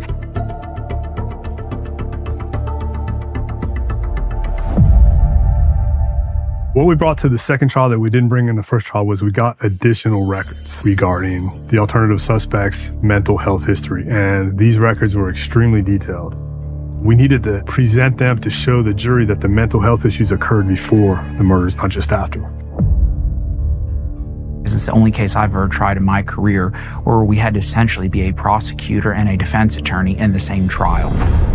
We are fighting to convict somebody we know is guilty, and at the same time, fighting to exonerate somebody we know is innocent. What we had to deal with in the second trial that the first team didn't is the court had ruled that they could put forward Josh Armstrong's mental illness as an alternative suspect theory. Not only did we have a very good expert witness to rebut that in a psychiatrist, but we had the person who knew Josh the best, his live-in girlfriend, Hannah Pallon. Hannah Pallon testifies as to where Josh was the night of the murders, and she also provided a lot of correcting the things that the family was trying to portray about Josh. I testified at the trial because I felt like I needed to be the one to say, this is all not right. Josh was never like this before this happened, before his parents were killed. There was never any sign of mental illness. There was no sign of depression. He had a bright future. He loved his family. And what AJ's lawyers did up there was disgusting. Watching how all this played out, the way she brought it to life for the jury, the way she defended the honor of Josh, good for her. Good for her. I hope she's proud of herself, because we all are. When the jury went out for deliberations in the second trial, I was as confident as I always am. And as the deliberations lingered and as it went on and on, started getting worried. They came back, they too could not reach a verdict. And I felt like I had been punched in the gut. But this time it flipped. It went from 8 not guilty to 4 guilty. So when they came back and there were more jurors for not guilty than guilty, it was tough to recover from that. It is. It's somewhat humiliating. We're going in the wrong direction. I mean, what are we doing here? It was devastating. After that second trial ended in a hung jury, you have 2 prosecutors who've just lost trial number 2, and a decision has to be made. Do we try this case for a third time? The elected DA is the person who makes that decision. So when John Jordan and Ryan Trask made the commitment that they wanted to try this case a third time and do it again because they knew what the evidence was, that's the representation they made to their boss, and that's the decision that was made because they believed in this case. But then there was a groundswell of supporters for AJ. Things started gaining momentum where people were like, enough is enough. Leave this kid alone. You sent your best prosecutors, you sent all your evidence, you sent hundreds of witnesses, you spent millions of dollars to go after this young man, and you can't get him. Let him go.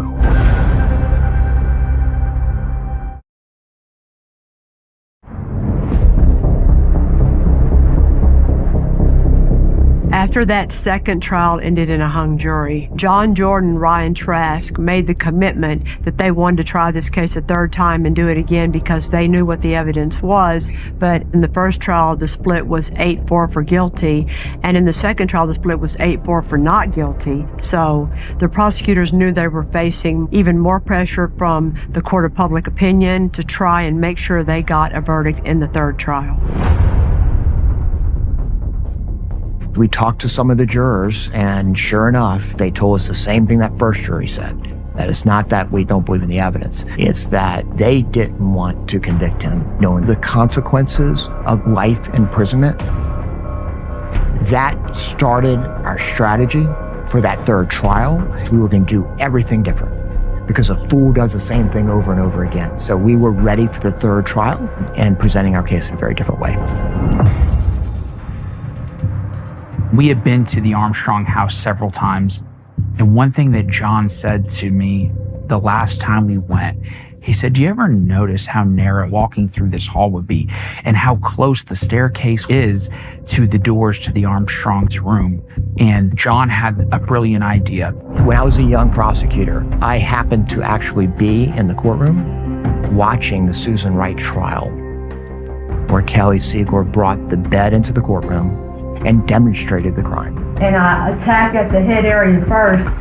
When A.J. Armstrong, in his statement to law enforcement that night, says he saw a masked man coming from his parents' bedroom as he was on the stairs, you can see how close in proximity he would have been to this alleged masked man is very important. So how do you do that? Well, you build a staircase. We are taught at the DA's office to make the crime come alive in front of the jury. We all learn that. When you do that, you put the jury there where they can't avoid seeing what happened. When we were preparing for trial 3, we had solicited as one of the foremost experts in blood spatter as well as scene reconstruction, Shelley Rossi from the Montgomery County DA's office, who's helped me on cases before. She spent hours to take measurements and pictures, and she came in and she did all the measurements. So that staircase is the exact same dimensions.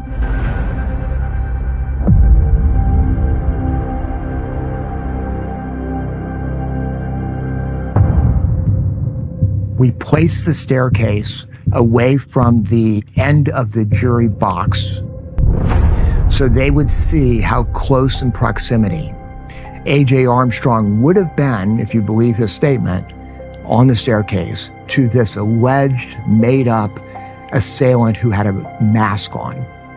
And so 2 things would have happened since it's so close, literally 3 feet and 3 inches, is 1, being that close, the assailant would have killed A.J. Armstrong and not allowed a survivor in the home. Or 2. 911, do you need medical, police, or fire? I heard 2 gunshots downstairs in my parents' room. The very first words out of your mouth when you call 911 immediately afterwards was, there's a masked man in my house. Can't run from it was an excellent point by them. In the very way that the first 2 juries tried to avoid that cold reality of how horrible this crime was, we were not going to let them do it. They were going to have to see it.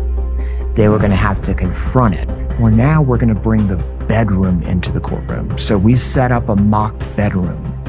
I thought it was important for the jury to see if there was an unknown intruder that came into the home in the middle of the night to retrieve Antonio Armstrong's firearm, that they would have to come into the bedroom, walk around the king-size bed over to the nightstand, go into the bottom drawer, remove the firearm, assume that it's loaded, come back around to Dawn's side of the bed, and fire 4 shots in the middle of the night.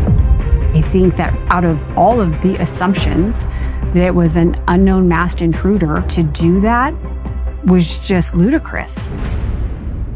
Reconstructing the bedroom is straight out of the Kelly Siegler playbook. It's effective, but it's like show and lights and smoke and fog and mirrors. I think it was just over dramatic. When John Jordan started to build out the stairwell and the bedroom, I heard all about it. I got a lot of text messages and phone calls. Guess what Jordan's doing? You know where he's getting it from. So, it makes me proud that he thought to do that. 6 inches each side. I've been called dramatic and theatrical a few times in my life, but if it works and a jury understands what we're trying to say, then that's what matters.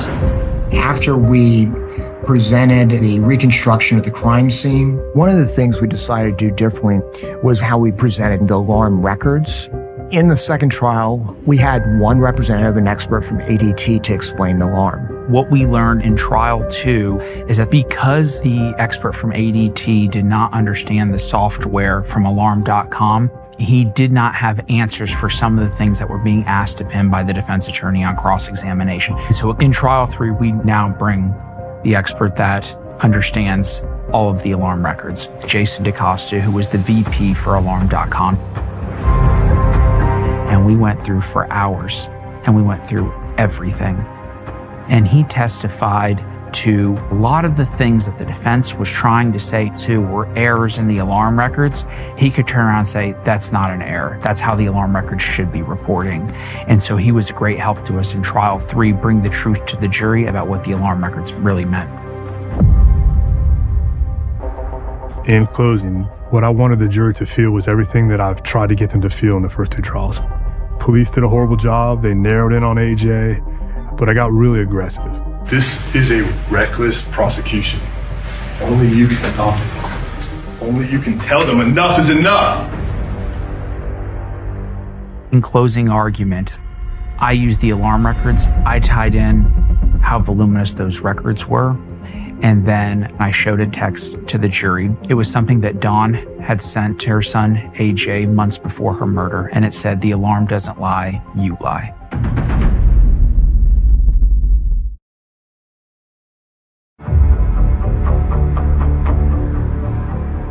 After 2 hung juries and an exhausting 3rd trial, the prosecutors are making their final argument to the jury in closing statements.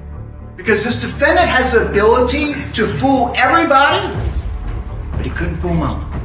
Towards the end of my closing, since it became a decision for the jury, was it Josh or was it AJ? And we ended it with what we truly believed. I want to end this trial attempting to give a voice to Dawn. You are the only people in our community who, with your verdict, can exonerate my innocent son by holding my guilty one accountable. You could see her saying that. It has been an emotional 1.5 years. And I told John, if he's not convicted on the evidence we just presented, it will never be good enough. We, the jury, find the defendant, Antonio Armstrong Jr., guilty. Our heart goes out to the family. We understand they're going through a lot. It's just their truth is not the truth, but our heart goes out to them because they are victims. Because he was found guilty of capital murder is an automatic life sentence, and because he was 16 at the time of the crime, he'll be eligible for parole in 40 calendar years. It's the worst moment of my career. It's a complicated emotion in that I know I fought my ass off for him. I gave a lot for that young man, but I still felt like I let him down.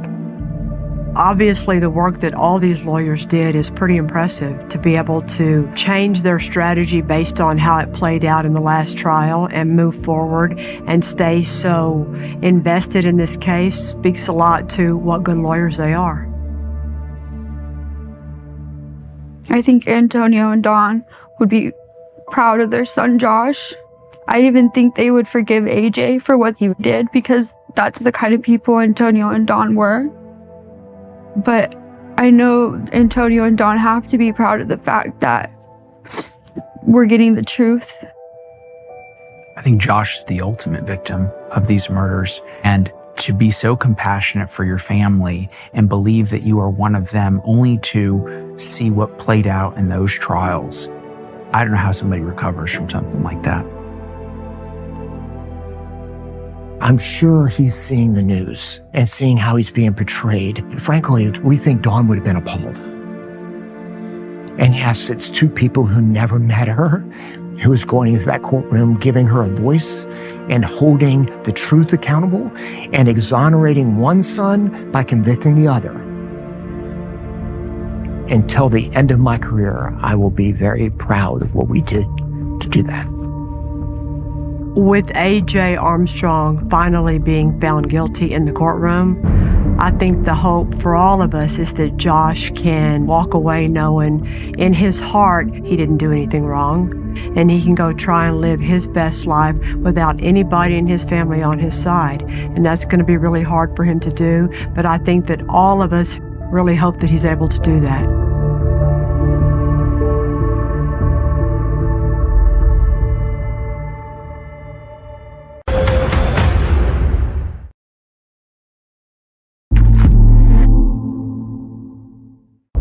I made a mistake here because a manipulative liar wearing the mask of God came into my life. I've prosecuted hundreds, maybe even over 1,000 murder cases. It did not happen. So I think I've seen it all, and nothing boils my blood more than a wolf in sheep's clothing, and that's what this case is about. Hewitt, Texas is right outside of Waco. So you know right away it's a super religious town. A lot of Baptists live there. And I can relate to that because I grew up in Blessing, Texas, and I grew up Baptist. When you live in a town like that, whether it's your preacher or your priest, it's not just respect that they get everything. Everywhere they go, people just do this to them. So you're way more than just a normal guy in a town like that. And in Hewitt, Texas, for Carrie Baker, the wife of the preacher, to commit suicide, I'm sure that the people around town couldn't believe that had happened. But what people found out later was even more shocking.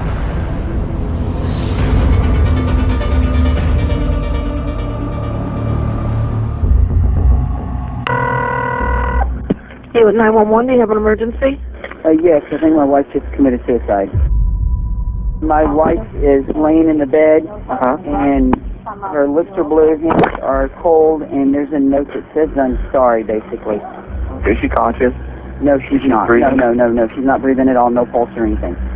Carrie's husband, Matt Baker, says he and Carrie were at home. After 11 o'clock at night, she asks him to go rent a movie. He comes back to the house just before about midnight. He comes in. Carrie Baker is laying on top of the bed. She is not breathing. She has no pulse. He calls 911, and he is desperately trying to save her. When the Hewitt police arrive, they see Carrie lying on the floor, wine cooler bottles on the bedstand, a pill bottle with 2 sleeping pills left, and the suicide note. Matt Baker tells officers that his wife has been seeing a counselor, and she had talked about suicide. More so recently, he says. The ambulance attendants get there and find, as he has described, Carrie Baker is lifeless, no pulse. According to Matt Baker, she was on the bed, but he moved her onto the floor. He's trying to give her CPR. He's trying to save her life. To no effect.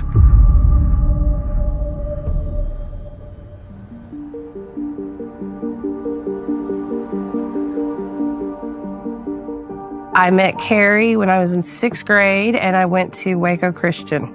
She was always positive and sweet and kind, and she was just a nice, giggly person. Carrie graduated in 1993, and after she met Matt, about 3 months after they met, she got married in 1994. She was only 18, 19 years old when she got married. In the town of Hewitt, Texas, Matt and Carrie Baker were the ideal couple. Happily married. They had 2 sweet little girls. He was the town preacher. I'm sure everybody loved him. In 2006, Matt Baker is the preacher of the Crossroads Baptist Church in a small suburb of Waco called Hewitt. If you know our children or not, this is my wife, Carrie. Carrie believed that faith was very important to her, that her husband was a representative of that faith, and that her job was to support him. She had her daughters. They were the love of her life. Kenzie was born first, then Cassidy. Then she got pregnant with Grace. Cassidy was Carrie's daughter who had passed away. She'd had a brain tumor, and it definitely had an effect on Carrie. She was sad, but she wasn't can't get out of bed, sad, depressed, that sort of thing. She had her daughters to take care of. Matt tells the officers that their daughter died at this time of year, and always after that, around this time of year, that his wife became very depressed over the death of her daughter. Matt, I am so sorry. I am so tired. I just want to sleep for a while. Please forgive me. Tell Kenzie and Grace that I love them very much. Tell my mom and dad that I love them too. I love you, Matt. I am sorry for the past few weeks. I want to give Cassidy a hug. I need to feel her again. Please continue to be the great dad to our little girls. Love them every day for me. I am sorry. I love you, Carrie. After reviewing the scene, the Hewitt Police Department then made a call to the Justice of the Peace to see how the rest of the investigation should be conducted. In a big city like Harris County, the bodies are turned over to the medical examiner's office, and they do the autopsy and rule on cause of death and manner and means. In smaller counties like where I'm from, Matagorda County, my dad was a JP, Justice of Peace, someone who's not a lawyer, not an MD, not a cop, just a regular guy who got elected to be the JP, and they determine cause of death and whether or not an autopsy needs to be performed, which sounds kind of crazy, but it actually happens like that all over the South. Carrie's death, in the view of the Hewitt police, was a straightforward suicide. So he didn't order an autopsy. The case is opened at 12:03 and closed at 12:17.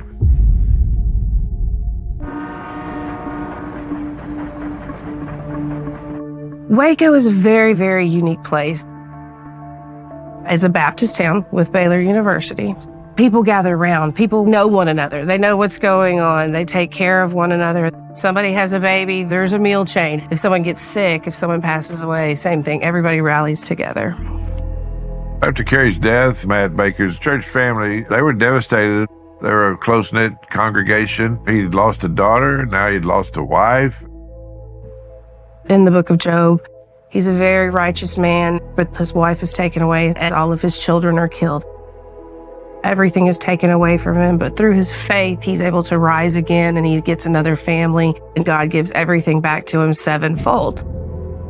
A lot of people, and Matt himself, kind of looked at himself as a modern-day Job in that way.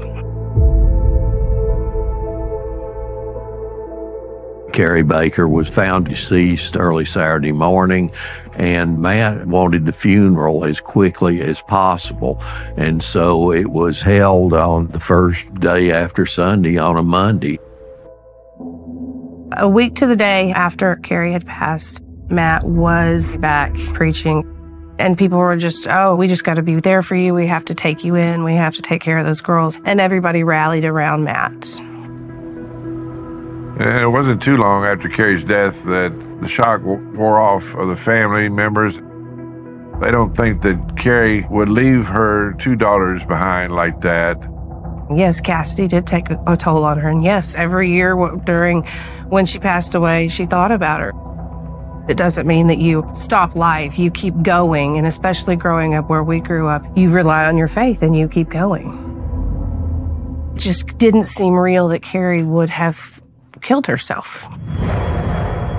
Within a couple of weeks of Carrie's death, the Doolans, Carrie's parents, they're going back to the police, giving statements. Well, this is a statement from James Doolan, Carrie's dad, that gave to the City of Hewitt Police Department. He says, "In the beginning, I believed my sweet daughter took her own life. I no longer believe that." They asked the police to look into this further, to talk to Matt Baker again, to consider doing an autopsy. The Hewitt police were interested in helping reach their conclusion, and what do you need to know? This was a suicide. Carrie's parents needed help, and they called me.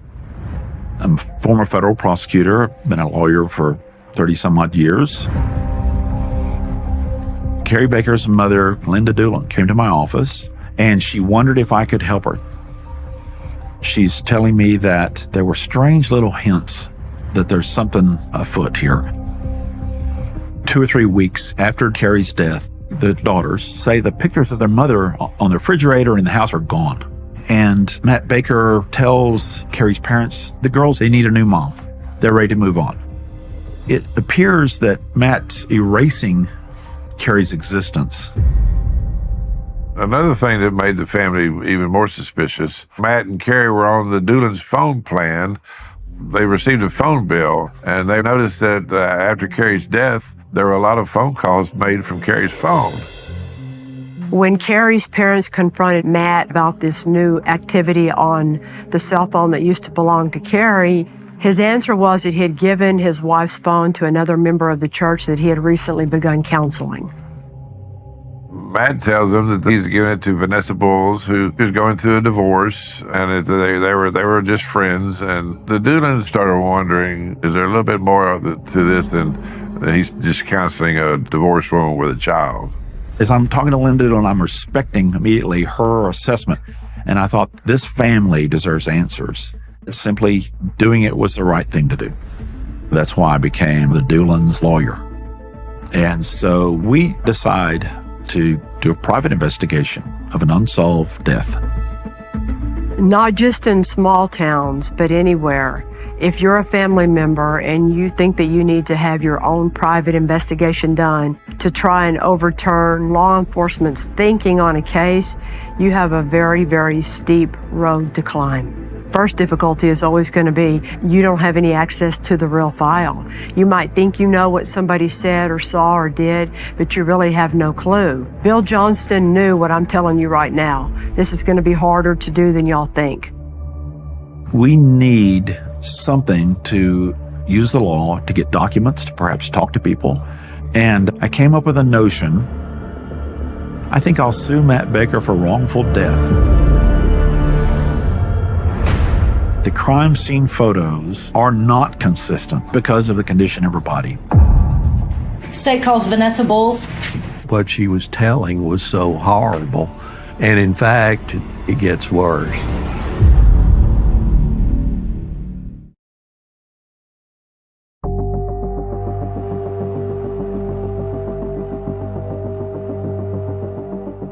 Through the Doolins, I decide to sue Matt Baker for wrongful death, which is a Texas civil cause of action. We didn't want to collect money from him. He didn't have any money. We wanted to know what happened.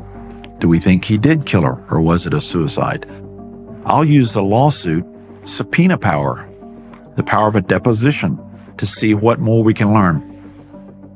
The biggest challenge in investigating a case that's been determined to be a suicide is that the police looked into this. They've already decided, and it wasn't questioned, because he was a preacher, a Baptist preacher in their town. Law enforcement likes to think that they know everything and they're the experts. I understand that thinking because I was that same way. I didn't want private investigators trying to tell me what to do either. We need a little horsepower here somehow. And so a Texas Ranger who'd done some great work for me named Matt Cawthon came to mind. Texas Rangers are legendary. Their look, their reputation, some of them are the very best at what they do. Bill Johnson reaching out to a Texas Ranger was to see if he would help reopen the law enforcement side of this case, because somebody had to convince local law that maybe they didn't know everything. I get there and I'm not only met by a team, I'm met by a war room. Pictures and diagrams and timelines.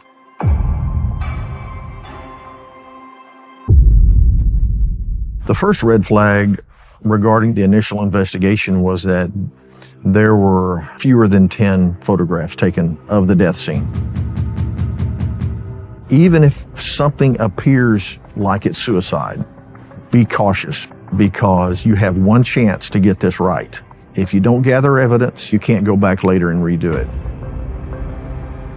To the untrained eye, this did look like a classic suicide scene. It looked like Marilyn Monroe's bedside. You have the source of the suicide, the pill bottle, and then don't use them all. Have a couple of examples. Here's a note. To look at a suicide note that was unsigned, typed on a computer instead of handwritten, I would think that that would be cause for alarm. And she was a teacher. There's no way she would spell two with one O and not two. It praises Matt and blames Carrie. Those tones are very suspicious, and put them on an unsigned type note and they scream at you. The questions that are very important but are beyond us, we need experts. Could someone ingest 29 sleeping pills, and could that kill them? How long would that take to kill them? How long does it take to get cold, to get blue? We had Tom Bevel helping us, who's one of the premier experts in crime scene analysis. We sit down with Tom Bevel and show him the crime scene photos. And Tom Bevel states that the crime scene photos of Carrie Baker do not match, are not consistent with the time frame given by Matt Baker, the 45-minute to an hour time frame, because of the condition of her body, the condition of being cold, the condition of being blue, the condition of lividity. Lividity is a discoloration where the blood pools in the human skin after someone has died, just the process of gravity. Carrie had substantial lividity in her body, 2 or 3 times what Matt Baker gave himself for a time period to be gone. Also, we learned it is possible that someone could ingest 29 sleeping pills and die. It's possible. But that process is, of course, to let it break down in the stomach, to make you sleepy, to make you pass out, and ultimately, perhaps, to die. That's a long process. Matt Baker was given great latitude in his story, and it wasn't questioned. You hold your preachers up to a higher standard. You never think that your preachers are going to do anything like this. You don't even want to suspect them. It's got to be a sin to suspect your pastor, right? Word had gotten around town about the circumstances of Carrie's death and her suicide, and then someone came forward with good information. Around the time her funeral happened, another preacher was flipping through Carrie's Bible prior to the service and found something very interesting inside. This is dated April the 2nd, 06. Peace. Lord, grant me peace. Calm my soul. I feel like I have so much worry and I can't get a hold on it. Lord, be the center of our relationship. Lord, I'm asking for you to protect me from harm. I'm not sure what is going on with Matt, but Lord, help me find peace with him. She prays to God to protect her from harm. And then she also says, I'm not sure what's going on with Matt. After her death, Carrie's therapist contacted the family and said, listen, in some of my sessions with Carrie, she spoke about her husband having an affair. We need to find out, was there an affair going on? After her death, Carrie's phone was still being used. There was hundreds of phone calls between Matt Baker and Vanessa Bowles.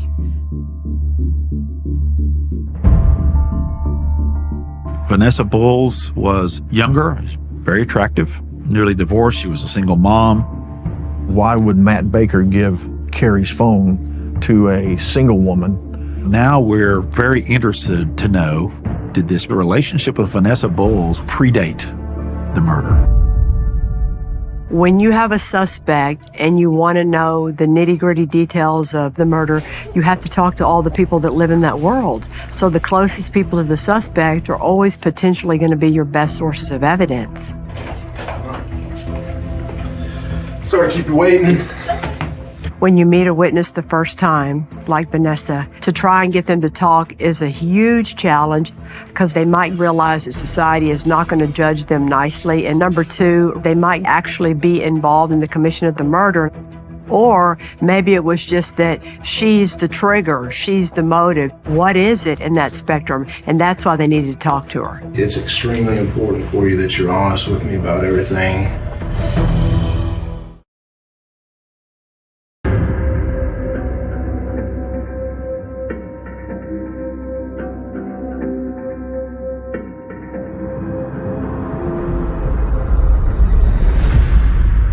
Vanessa Bowles is the daughter of the music minister at the church Matt Baker was affiliated with. There's something going on here because there's so much contact between the two. Did he ever say anything about suicide, or he thought she would? He told me she attempted it once before. After Cassie passed away, she attempted, and he had to take the pills from her hands. We didn't know if she was an active part of this murder, or was she just someone who caught his fancy.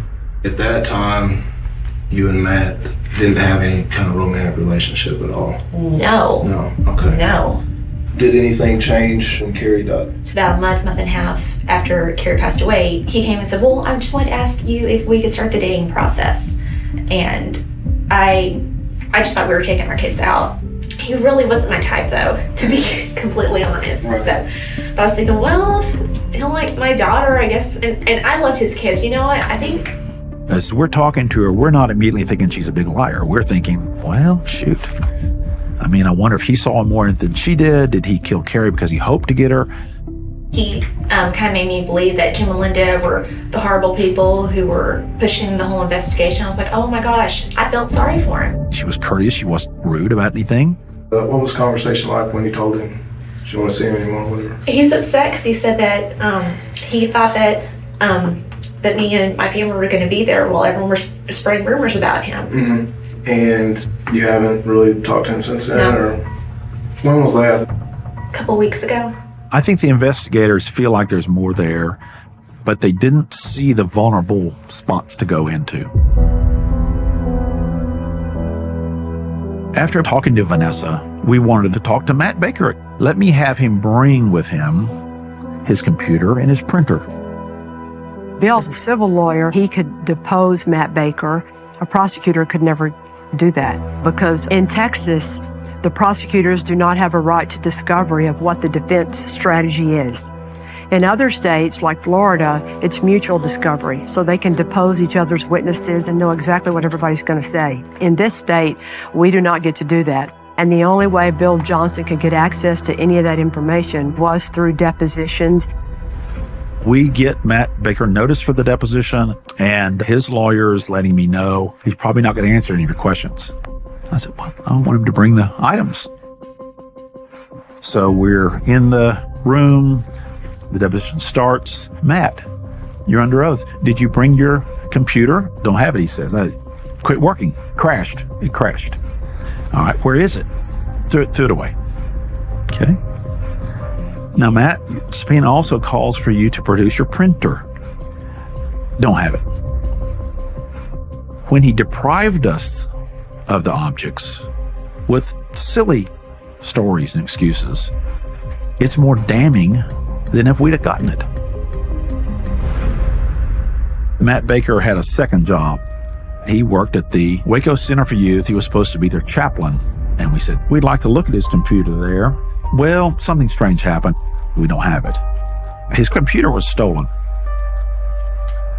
But one of our investigators went to the head of the IT department at the Waco Center for Youth and learned that, of course, everything goes to a server. So we've got what was on Matt Baker's computer. We had a great computer forensics expert, and he was able to actually go in and follow all of these trails, these little ghostly trails that the internet leaves. We determined that along with a lot of pornography, Matt was searching for overdosing on sleeping pills. And ultimately, we found Matt Baker ordering Ambien from an offshore pharmacy a month before Carrie died. The internet search is beautiful circumstantial evidence. The only thing about that is we need to exhume the body to see if you can find the presence of Ambien. We need that body out of the ground. Matt Cawthon goes to the Hewitt police chief, hat in hand, as we say here, asked could he get his help. They needed to request an exhumation and an autopsy. And the chief looks at him and says, well, Ranger, would you be working for us or Bill Johnston? And I said, I'm working for the dead lady, and that's who you ought to be working for, too. Finally, 3 months after Carrie died, there was an exhumation of her body.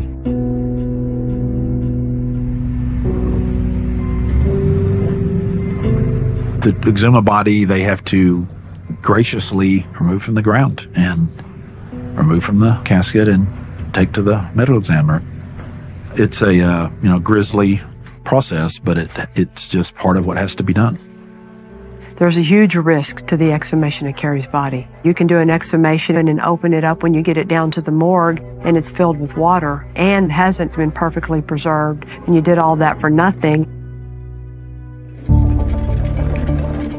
The body had already been prepared by the funeral home, been embalmed and that sort of thing.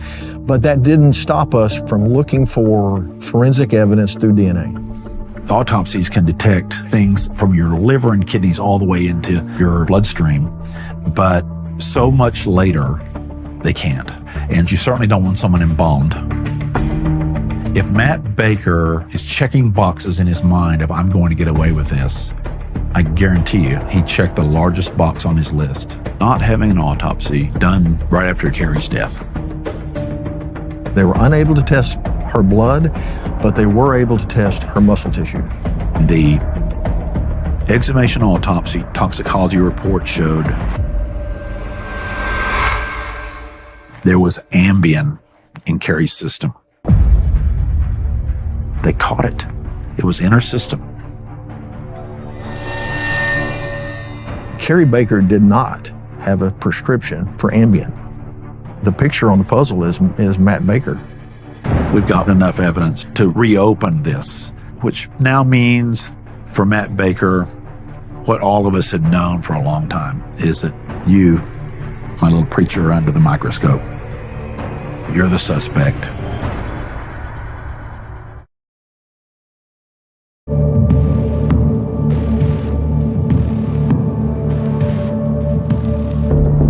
Each piece of this case, sort of stood on its own, but then was buttressed by the other pieces. Each one standing alone is helpful, but together they were fantastic. We felt very confident asking for what's called an inquest. It was a Texas Ranger, Matt Cauthen, who persuaded the justice of the peace to reopen this. 18 months after Carrie's death, Judge Billy Martin ruled that her death was not a suicide. It was undetermined. Investigators knew as we're rolling along, this is a murder case, this is not a suicide. What's in the way is this suicide ruling. Everybody was already on board and in agreement that we're talking about a murder investigation. We have enough evidence, it's circumstantial, it's strong, it's compelling. The ruling got changed to undetermined from suicide. Let's file the warrant, and that's what happened. Well, when I first got involved, I'm meeting with Carrie's mother. I said, listen, I'm going to work this thing. I'm going to work with Bill and his investigators. The only promise I can make you is that I will arrest Matt Baker. 18 months after the fact, we get a warrant for his arrest, and I got the satisfaction of seeing Matt Baker in jail. My name's Crawford Long. I was an assistant district attorney for McLennan County for 30 years. Crawford Long is a career prosecutor. His claim to fame was a serial killer case against Kenneth McDuff, a horrible serial killer. And Crawford tried that case, got the death penalty on McDuff, and became really one of the state's best homicide prosecutors. I never had a suicide brought to me that was later believed to be a homicide. That was a first for me. Texas Ranger from the police department arrested Matt Baker for the murder of Carrie Baker, which means at that time they thought they had probable cause to believe he committed the murder. At that point, Crawford Long didn't take the case to the grand jury of 12 citizens to get it indicted because he wanted to see if he could make the case stronger by getting Vanessa Bulls on board. So he put the case on hold until he could see if he could get that to happen. Our office had a very good investigator named Abden Rodriguez, who was known for being able to question people and get information out of them that they wanted to conceal. And so we asked Abden to see if he could get her to give more information than she had been willing to give. Abden talked to her several times, and at that point she admitted that she had been having an affair with Matt Baker. After Abden had had the conversation with Vanessa, we felt like we may have a break in the case. We need to get her before a grand jury. Grand jury proceedings are confidential and secret, but I was able to find out that they granted her immunity for her testimony. I'm thinking she's going to say something pretty fantastic, or why does she need immunity? We bring her up before the grand jury. I questioned her, and all of a sudden there we had it under oath before the grand jury. I went down and talked to the district attorney and told him Vanessa just dropped the nuclear bomb on him.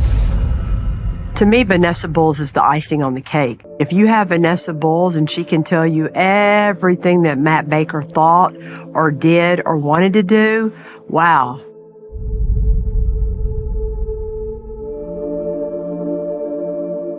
Matt Baker grew up near Waco. The people there were really supportive of him and didn't believe he could have done it.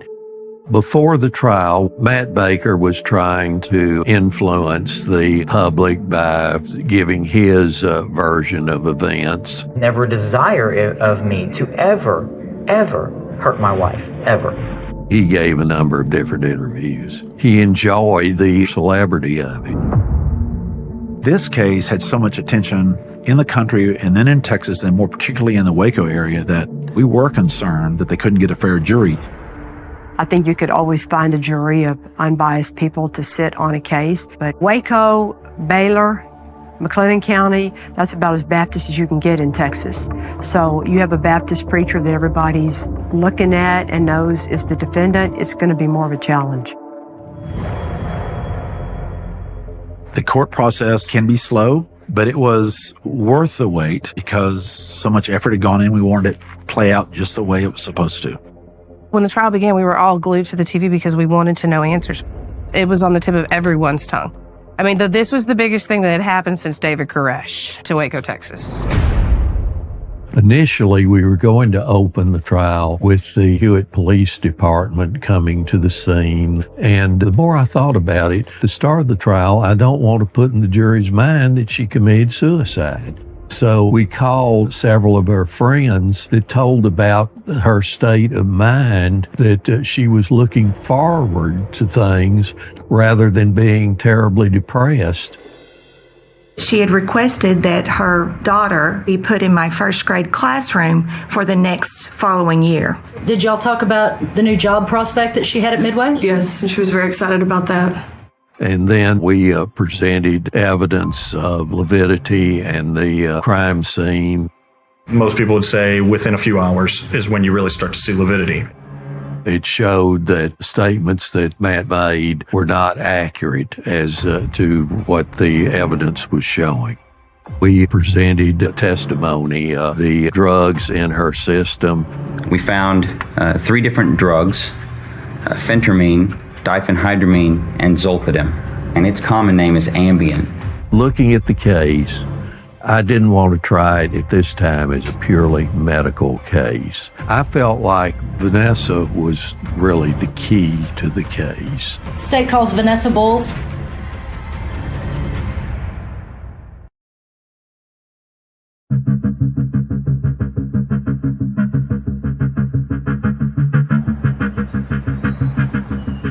The prosecutor's hope with Vanessa Bowles testifying was that she would tell the down and dirty, that she would talk about the romance, that she would talk about the sex, that she would throw him under the bus.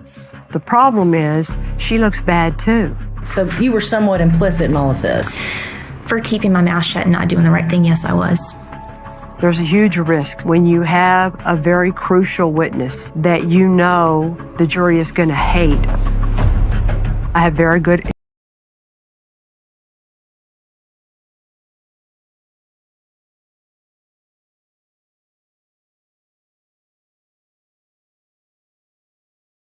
hated me. You have to get them to admit what they did. Because if you don't do that, a huge part of your case is going to crumble and fall apart. Vanessa finally admitted that, yes, she and Matt had had a sexual relationship before Carrie's death, and it had been going on for some time. Vanessa testified about how she and Matt first met. Like I said, oh, don't date other guys, just date your pastor, and kind of smile.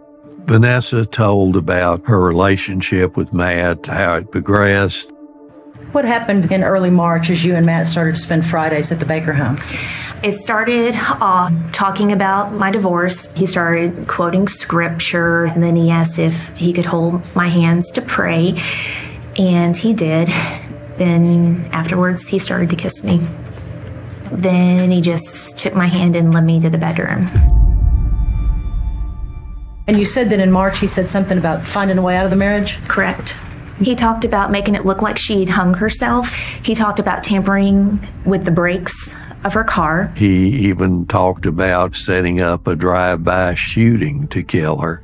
Since she had attempted suicide before, he said he may be able to make it look like she committed suicide. She just asked Matt, well, why are you trying to kill her? Why don't you just get a divorce? And he told her that he would never be able to preach again. I guess in his mind, divorce was worse than actually committing murder. 1 to 2 weeks before Carrie's death, did he mention putting something into Carrie's drink? He did. He sent an email and said she did not drink the drink. She took a sip of it and said that it tasted like lead. What she was telling was so horrible. And in fact, during her testimony, it gets worse. The Wednesday after Carrie's death, Matt talked to her about how he had accomplished Carrie's murder. Earlier that day, he had gotten sex stimulus pills. They were capsules that you could open. He said that he emptied out all the contents and put crushed Ambien in them. He used handcuffs as a sort of a date night thing with her. He handcuffed her to the bed, started kissing her and touching her all over until she fell asleep. He said he kissed her on the forehead and he said, "Give Cassidy a kiss for me."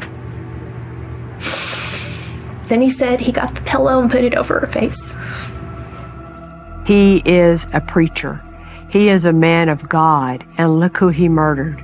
The mother of his children. What in the world did Matt Baker have to fall back on to justify turning into the monster that he truly was? Nothing. To me, he's as bad as they come.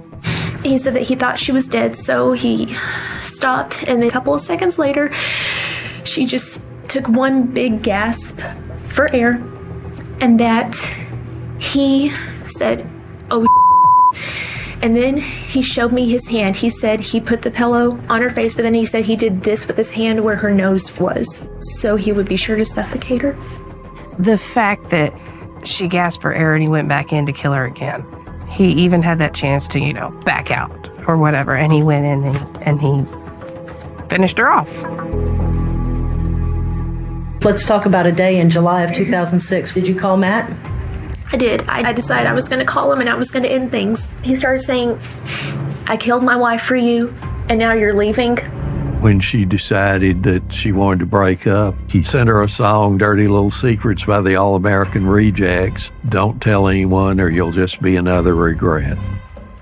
I made a mistake here because a manipulative liar wearing the mask of God came into my life. And this testimony is going to put him where he needs to be. We made our final arguments. The devil can quote scripture for a purpose, and the jury was discharged to go deliberate. I think that Vanessa's testimony in this case should put the nail in his coffin. But I don't know what the jury is thinking. How many people on the jury would want to give him less punishment because he's a preacher, beacon of the community that led people to God.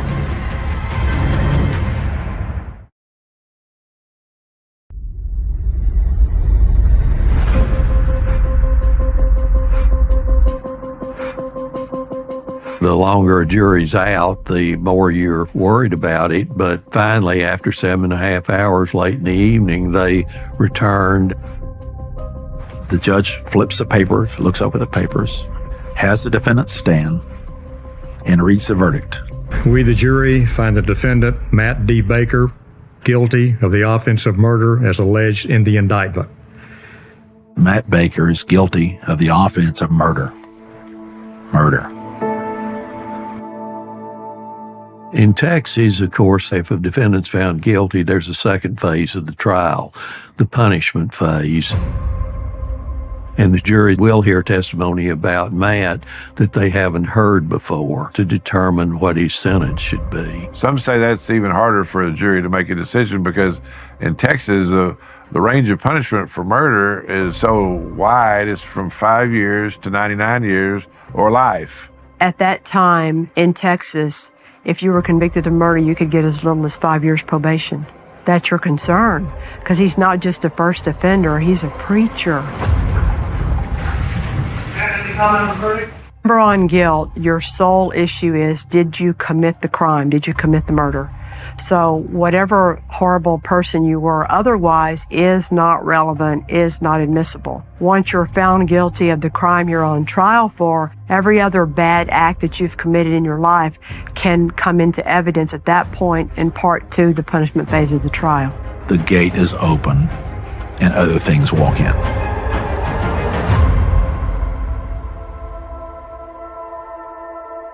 On the punishment phase of the trial, we called several young women who testified that Matt was a sexual predator. How did you come to know Matt Baker? I worked with him at the Y. Okay. We'd gone back into the youth rec room. He tried to kiss me, kept trying to grab my crotch, put my hands on his penis. I remember having to use all my strength to try to keep him off of me and from taking my clothes off. We were student trainers together. I turned around at one point and he was standing behind me, and that's when he took his hand and began running up my thigh and between my legs and touched my vagina area. 12 women, that's a lot of women. That's more women than I've had witnesses talk about guys I put on death row.